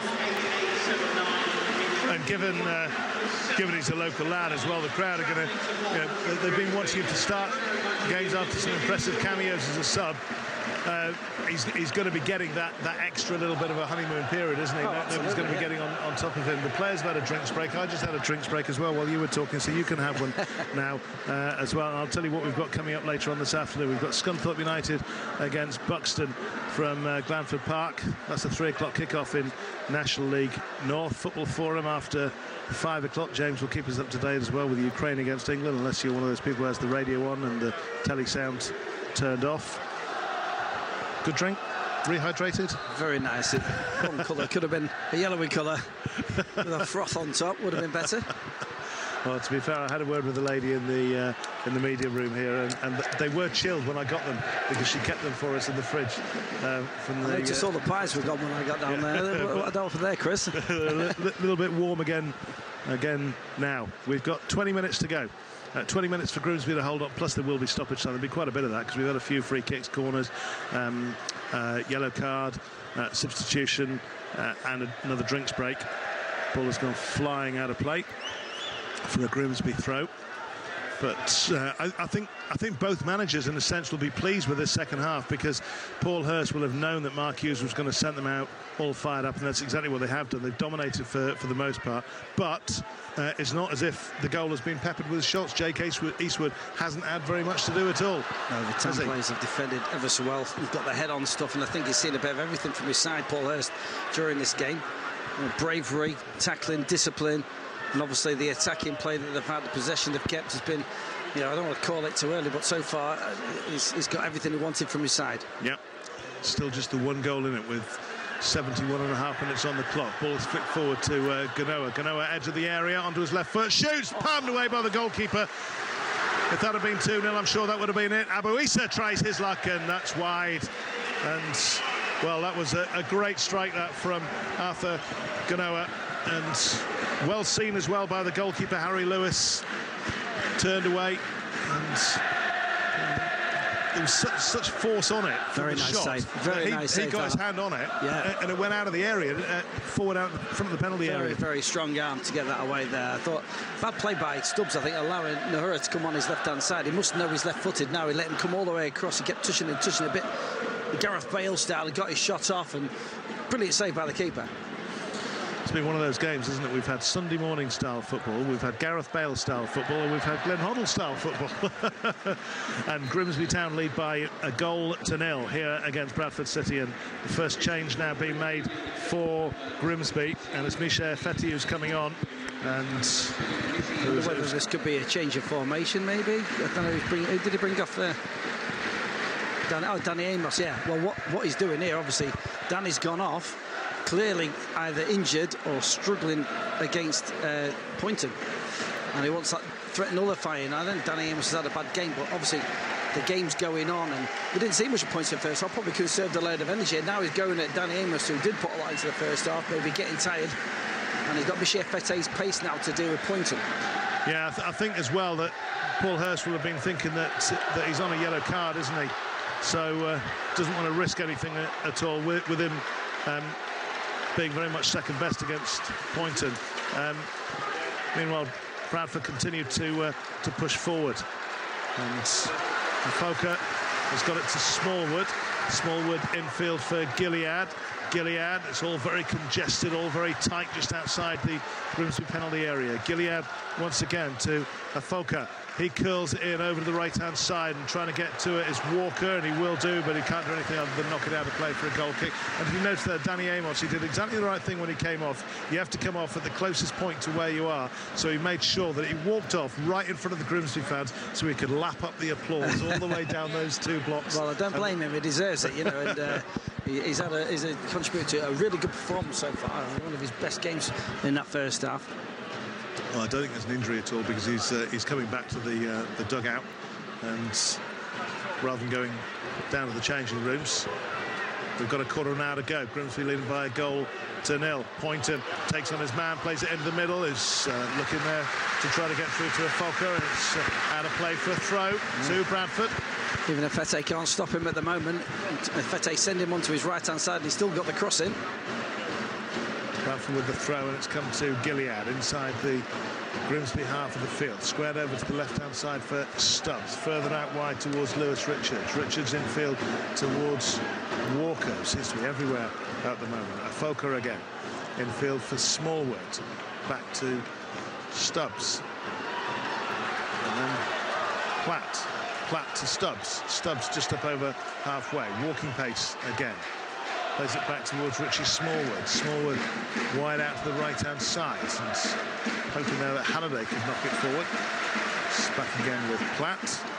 Gilead to Stubbs. They can't make it over halfway at the moment. Now they will do. Smallwood with one of his high raking diagonal balls brought down by Halliday, knocked out of play for a throw by Abo Issa. Bradford take it quickly. Gilead collects just outside the penalty area. 2 Grimsby players around him. Release it short towards Poynton. Poynton to Walker. Walker flicks up inside the area. He felt he was being impeded, so too did the cop, and he's got nothing other than a throw-in on the far side, as Grimsby again defend that quite well with 14 minutes to go. I'm looking at the clock, Everett. It's only gone on 45 seconds since I last looked at it, because they are holding on here at Grimsby Town. Looking for that first away win of the season. Only had 2 wins in the league so far, but 2 wins, 3 draws. Is it going to be 3 wins now, and a first away win, and a big away win this would be as well, as the ball is played back towards Lewis, and he's kicked it out of the ground. Now, years ago, balls used to regularly go out of the ground there, and there used to be a little man, when it was a tiny little stand, when you would have played along here, there was a tiny stand, there was a man who stood there and he looked to see where the balls had gone. This time you've got a stand which is like 30 rows back, and it's gone out of it. Are you parked down there as well? I might be taking that one home, I think. Throw-in is eventually taken, and Grimsby have got a free kick out of it as well. You don't get many of them, Rose. It does go down a lot of the time, and refs often get tired of seeing him on the ground, but he has been fouled a few times, and refs saw one there, and it's a nice little rest period for Town. They can line something up here and get some quality, and that last one was a waste. They've got to take these opportunities now. They can really seal the game with some quality here. They're sending in the big men. And I'm surprised here that Bradford haven't left at least 1 or 2 players up, because that would force Grimsby to leave 1 or 2 back. But Bradford City have got every single body back inside the area, apart from Poynton, who's just a yard outside of it. Now Jamie Walker has just stepped over the line, but free kick on the left-hand side, which is going to be taken by Ganoa. Left-footed, in it comes, easily headed away there by Foka, but it's going to come straight back into the area, and it's chested down towards the goalkeeper, Harry Lewis, and it's easily dealt with. So, Richie Smallwood, he gets the ball from the keeper, plays it up towards halfway for Foka now, and wriggles around just Tulloch. Malarkey gets it back there for Grimsby. Back towards Kamel Conte, who's not been as influential in this second half as he was in the first half for Grimsby, because they've not had the ball nearly as much. Stubbs is going chasing, and that ball's gone out of play for a Bradford throw down by their own left-hand corner flag. And I think there's a bit of movement on the Bradford City bench. They've only used 3 subs so far. And there's also going to be a change, I think, for Grimsby. And Abo Issa is coming off. It's an interesting one. We'll stick Pike out there, or move things around. Looks like Nahura's going over there onto the left. So Pike comes on. And a bit of water being splashed around, and Abo Issa getting a generous reception actually from a lot of the Bradford fans as he goes off as well. 2 years here, largely hindered by injury. Only scored 2 goals during his 2 years here. Wasn't offered a new contract. Fresh start given to him by Paul Hurst. He's got 4 goals already this season. I thought at times in the first half maybe he was just trying that little bit too much to impress, which is it's often something you see, isn't it, when a player goes back to his former club. This is Holohan, rolls it out wide for Ganoa. Back infield it comes to Holohan again. Bradford though with a strong challenge from Halliday, gets it back and he flicks it forward. It's going to be Grimsby's ball if it stays in play, and it does. And it's played back and all the way back to the goalkeeper, Jake Eastwood. Suddenly, Gary Croft, there's only 10 minutes remaining on BBC Radio Humberside, plus how much stoppage time is going to be added on. And I would guess that we're going to be on for at least 6 or 7 minutes. Yeah, absolutely. There's going to be some tired legs out there now. You can see him now struggling a little bit through the runs, looking a little bit laboured. Walker, Gilead, pushes it forward towards Poynton, who's gone to a more central position at the moment. Out wide to the left-hand side for Richards. Back to Stubbs. Bradford have won both their home games so far this season. They've beaten Colchester and Crewe here. They came from behind to beat Colchester, but against Crewe, they beat them as well. And Grimsby's signing from Crewe, Callum Ainley, is on the bench today. He'll be itching to come on. Last couple of minutes, if you're 1-0 up away from home, everybody wants to come on, don't they? Smallwood hits it long now down the left-hand side, and Lewis Richards goes after it, but he can't keep it in play. It's a throw into Grimsby, somewhere inside the Bradford City half. Wherever the linesman decides that's going to be from, I think probably about level with the edge of the penalty area, and Malarkey will be the one to take it. Bradford are about to make a change, judging by the fact that instructions, or the sheet of paper, has just been given to the 4th official. We'll wait to see who it is who's going to be coming on. Jonathan Tompkinson could be the one. Signed on loan from Norwich this week. This is Platt. It's getting desperate times now for Bradford. Sends it long. Poynton gets underneath it, gets the throw-in out of it as well. Put out of play by Athletic. And it's going to be Halliday who will take the throw on the far sides. Inside the final 9 minutes now. First time in a generation, possibly, that GrimsbyTown have beaten Bradford City, home or away. 18 games they've not managed to beat them in the last 18 games. One of the longest runs between two sides which have played each other on a fairly regular-ish basis. It's not sort of like a Manchester United against Gillingham type thing or anything like that. And Danny Rose is after the ball on the left-hand side, and he's got to it as well ahead of Stubbs. Stubbs recovers, though, and gets in front of him and shields it away. He's done well there as Stubbs, and puts it behind. I bet he's had a good grounding from his old man. As they're playing football in the back garden. If your dad's been in the Premier League centre-half, you're going to pick up something, aren't you? Absolutely, yeah. What does Paul Hurst do now, then? Well, Bradford are making another change, and Osadebe is coming on. Depends. Walker is the one who's coming off. Yeah, I don't know. It depends what Bradford do now. If they're going to push some big men up front, I wouldn't be surprised if we see Luke Waterfall come on and drop into the centre halves there, and he sacrifices maybe one of his wide men just to firm that up. But they're not knocking it directly, are they? They're still working their way through the middle at the moment. But as time goes on, I think he'll go longer and longer. Kick out from Harry Lewis up over halfway. And he's aimed there for Osadebe, and he's immediately won a free kick, which he's going to leave for Richie Smallwood to take. 10 yards outside the centre circle. Left-hand side, inside the Grimsby half. Plays it quickly. Lewis Richards has it, sends it into the middle.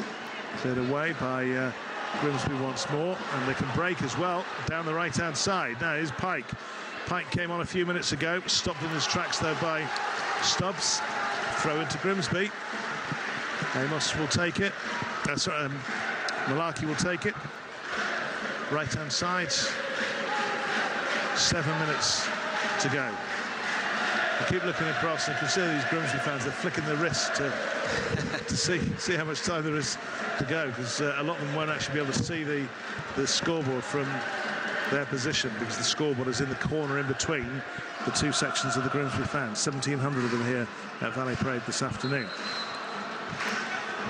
Stubbs has gone down just on the edge of his own penalty area. Danny Rose is inquiring after his health. That's all extra seconds for Town. Just tick off the clock. It'll get added on though in this day and age, won't it? Another sub. Right, here we go. Here's Tompkinson coming on for Bradford, for another debutant coming on.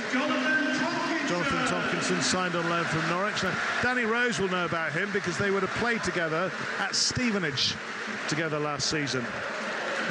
He's a wide player, as Tompkinson.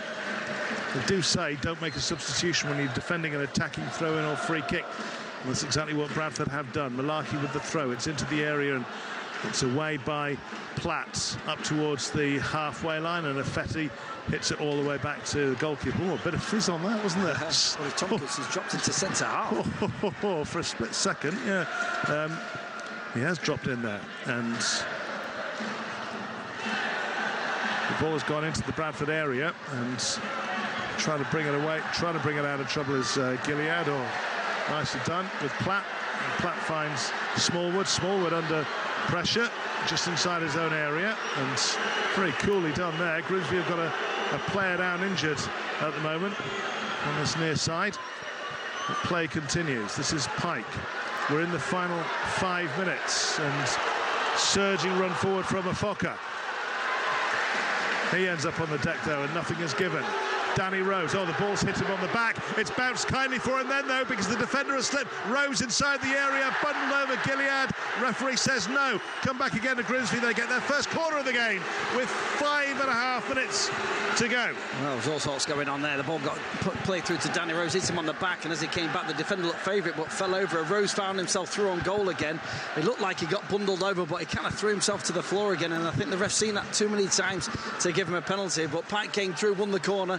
It's another chance to just settle down and see out a few more seconds. Well, score now and it's surely all over. Arthur Ganoa with the corner, and then on the right-hand side, right down by the tunnel, left-footed, the fish chant comes out. In comes the corner, deep. There'll be another one. That's headed behind by Bradford City. Grimsby ending the second half just as Bradford City started it with a succession of corners. And Ganoa makes his way from one side of the field over to the other to go to take the corner. Left-hand side, this one. Again, Bradford leave no one up at all.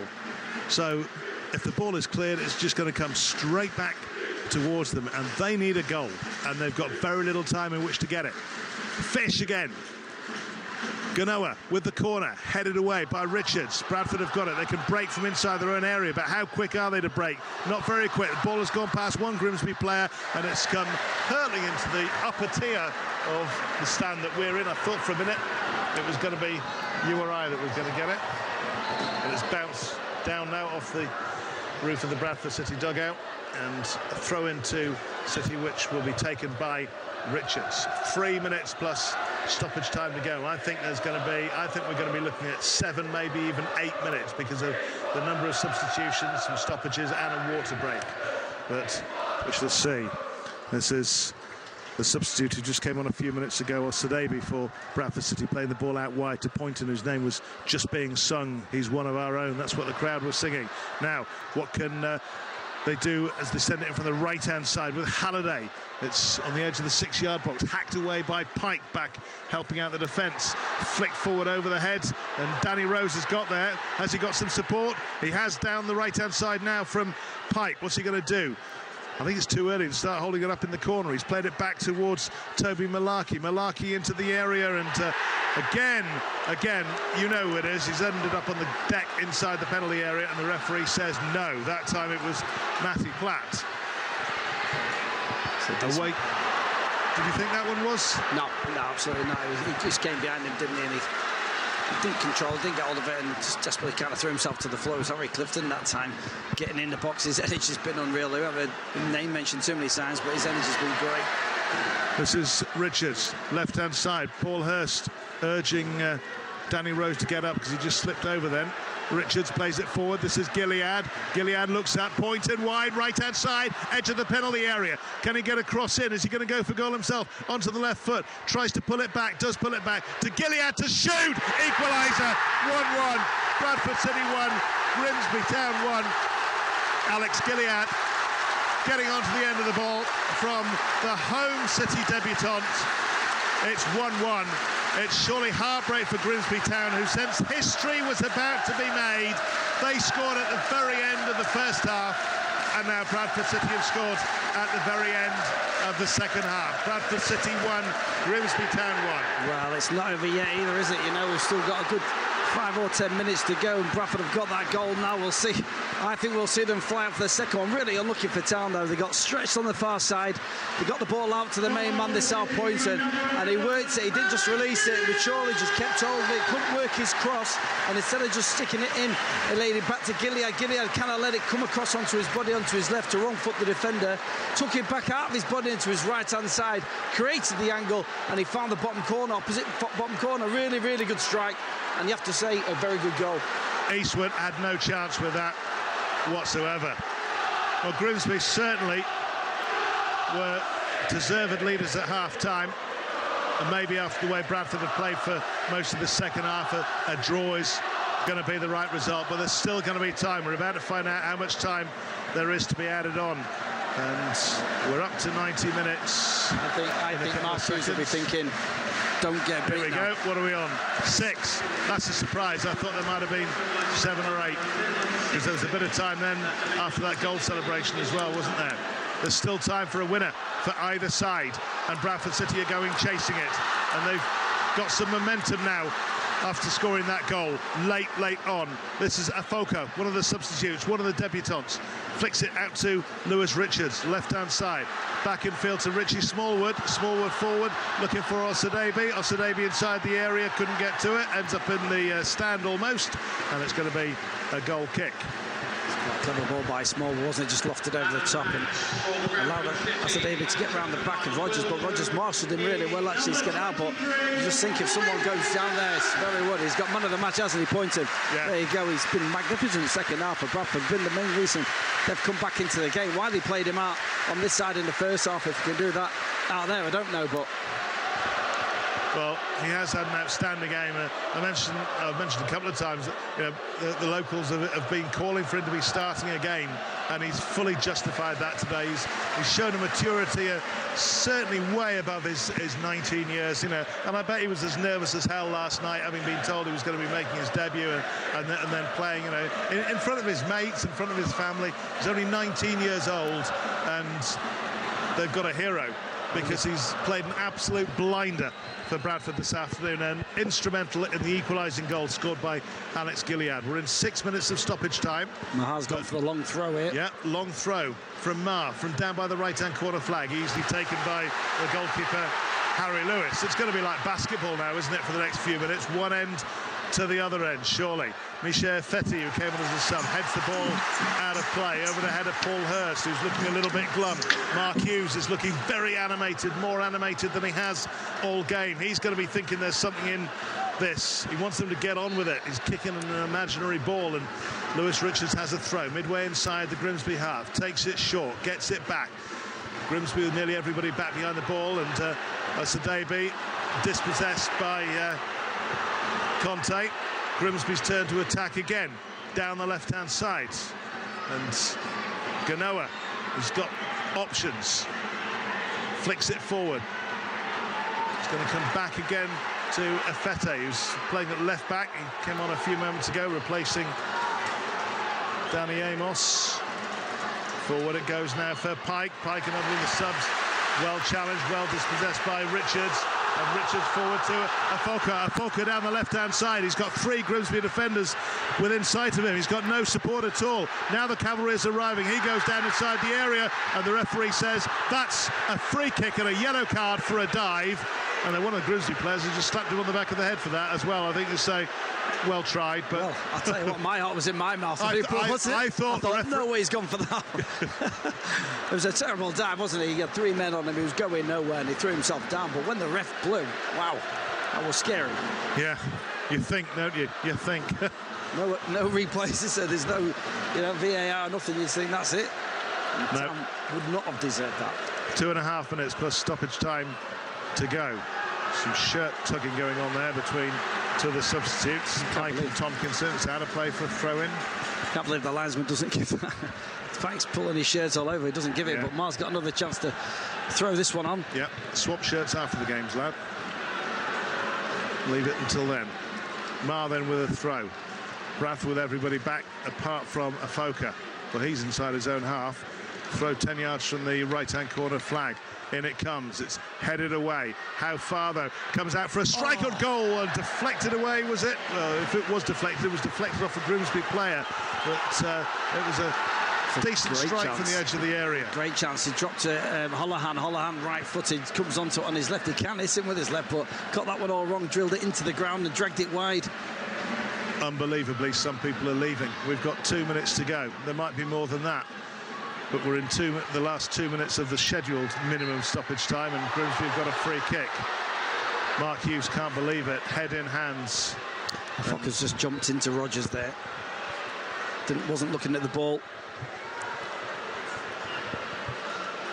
And I suppose Grimsby don't have to stick or twist it in a way. A point's a good point at Bradford, isn't it? But it is. But at half-time, you would have said that a point is going to feel like a defeat, isn't it?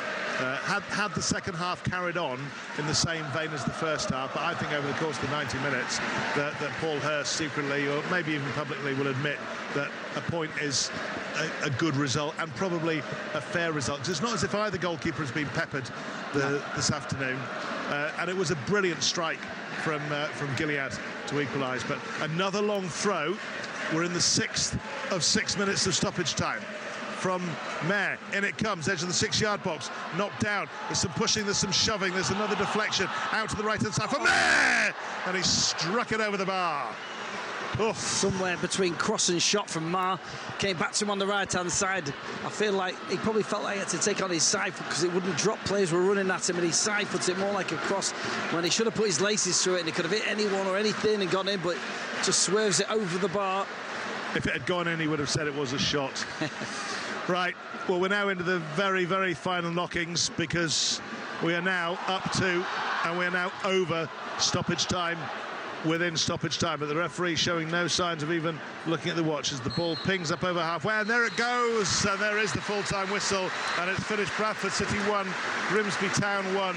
So the run goes on to 19 games now since Grimsby Town last beat Bradford City. For so long, it looked so likely that they would do it. It took them 43 minutes to make the breakthrough. Danny Rose with a simple header from a delightful move from that cross-in from Malaki. But then a screamer of a goal from Alex Gilead in the 89th minute, set up by man of the match, 19-year-old local debutant Bobby Poynton. I think gives Bradford a deserved point. Grimsby will feel that they could have won it, they should have won it. Bradford will think, well, the first 10 minutes of the second half, they had all those chances, all those corners as well. But I think in the end, a point apiece is a fair result. Bradford failing to win at home for the first time this season. Grimsby still can't win on the road, but they will maintain their position ahead of Bradford City in the table. And who knows, come April, come May, this point could prove to be very, very important, Gary Croft. Yeah, absolutely. I mean, what you can say about that, I feel absolutely breathless. I feel thoroughly entertained in both respects. I've seen an impressive Grimsby dominate at half. I've seen a resilient Bradford come back second half and probably just about get what they deserve. As a Town fan, obviously, you're disappointed because Town gave everything they got. Everything they got defensively, everything they did tactfully in the first half. I thought they got it absolutely right. They nearly did enough to keep Bradford at bay, but a little bit of magic over on that left-hand side, pointing in front of his home fans, in front of his hometown, has made the difference. A real steady head for a young lad, made the difference for Gilead, created the space for him to finish. But I think Town should be proud of that. It's a very good performance. They'll come to places and play worse than what they have today and get the points, but fair play to Mark Hughes, his managerial experience and his motivational skills to drag Bradford from that poor first half to that excellent second half. You have to say well done to them, and they deserve a point. I think everyone's going home from Bradford reasonably happy with a point, which tells you something about the way Town have played. Town and Paul Hurst have been thoroughly disappointed not to get that 3 points, but like you said, it might be a very good point coming into the season. Indeed so. We'll have reaction a little bit later on this afternoon from Paul Hurst on BBC Radio Humberside. We do have a second commentary coming up. That's from 3 o'clock. That's Scunthorpe United against Buxton. But for 20 minutes in the first half, 15 minutes maybe, it became a little bit of a slugfest, didn't it? And it was awful to watch for a while. Maybe the heat was playing its part then. But the way Grimsby had played in the first, I think, 25 minutes, and then the way that Bradford played in the first 25 minutes of the second half, this has been a game to remember for the right reasons in the end. For Bradford, well, for youngster Bobby Poynton, certainly a star is born. For Grimsby, well, the wait goes on. It's now at 19 games, so it's a generation since they beat Bradford City. They will get a chance at Blundell Park later on the season. But James, in the sunshine from the Costa del Valley Parade, it has finished Bradford City 1, Grimsby Town 1. Feels a little too warm to visit Bradford's Curry Mile this afternoon. Gary Croft.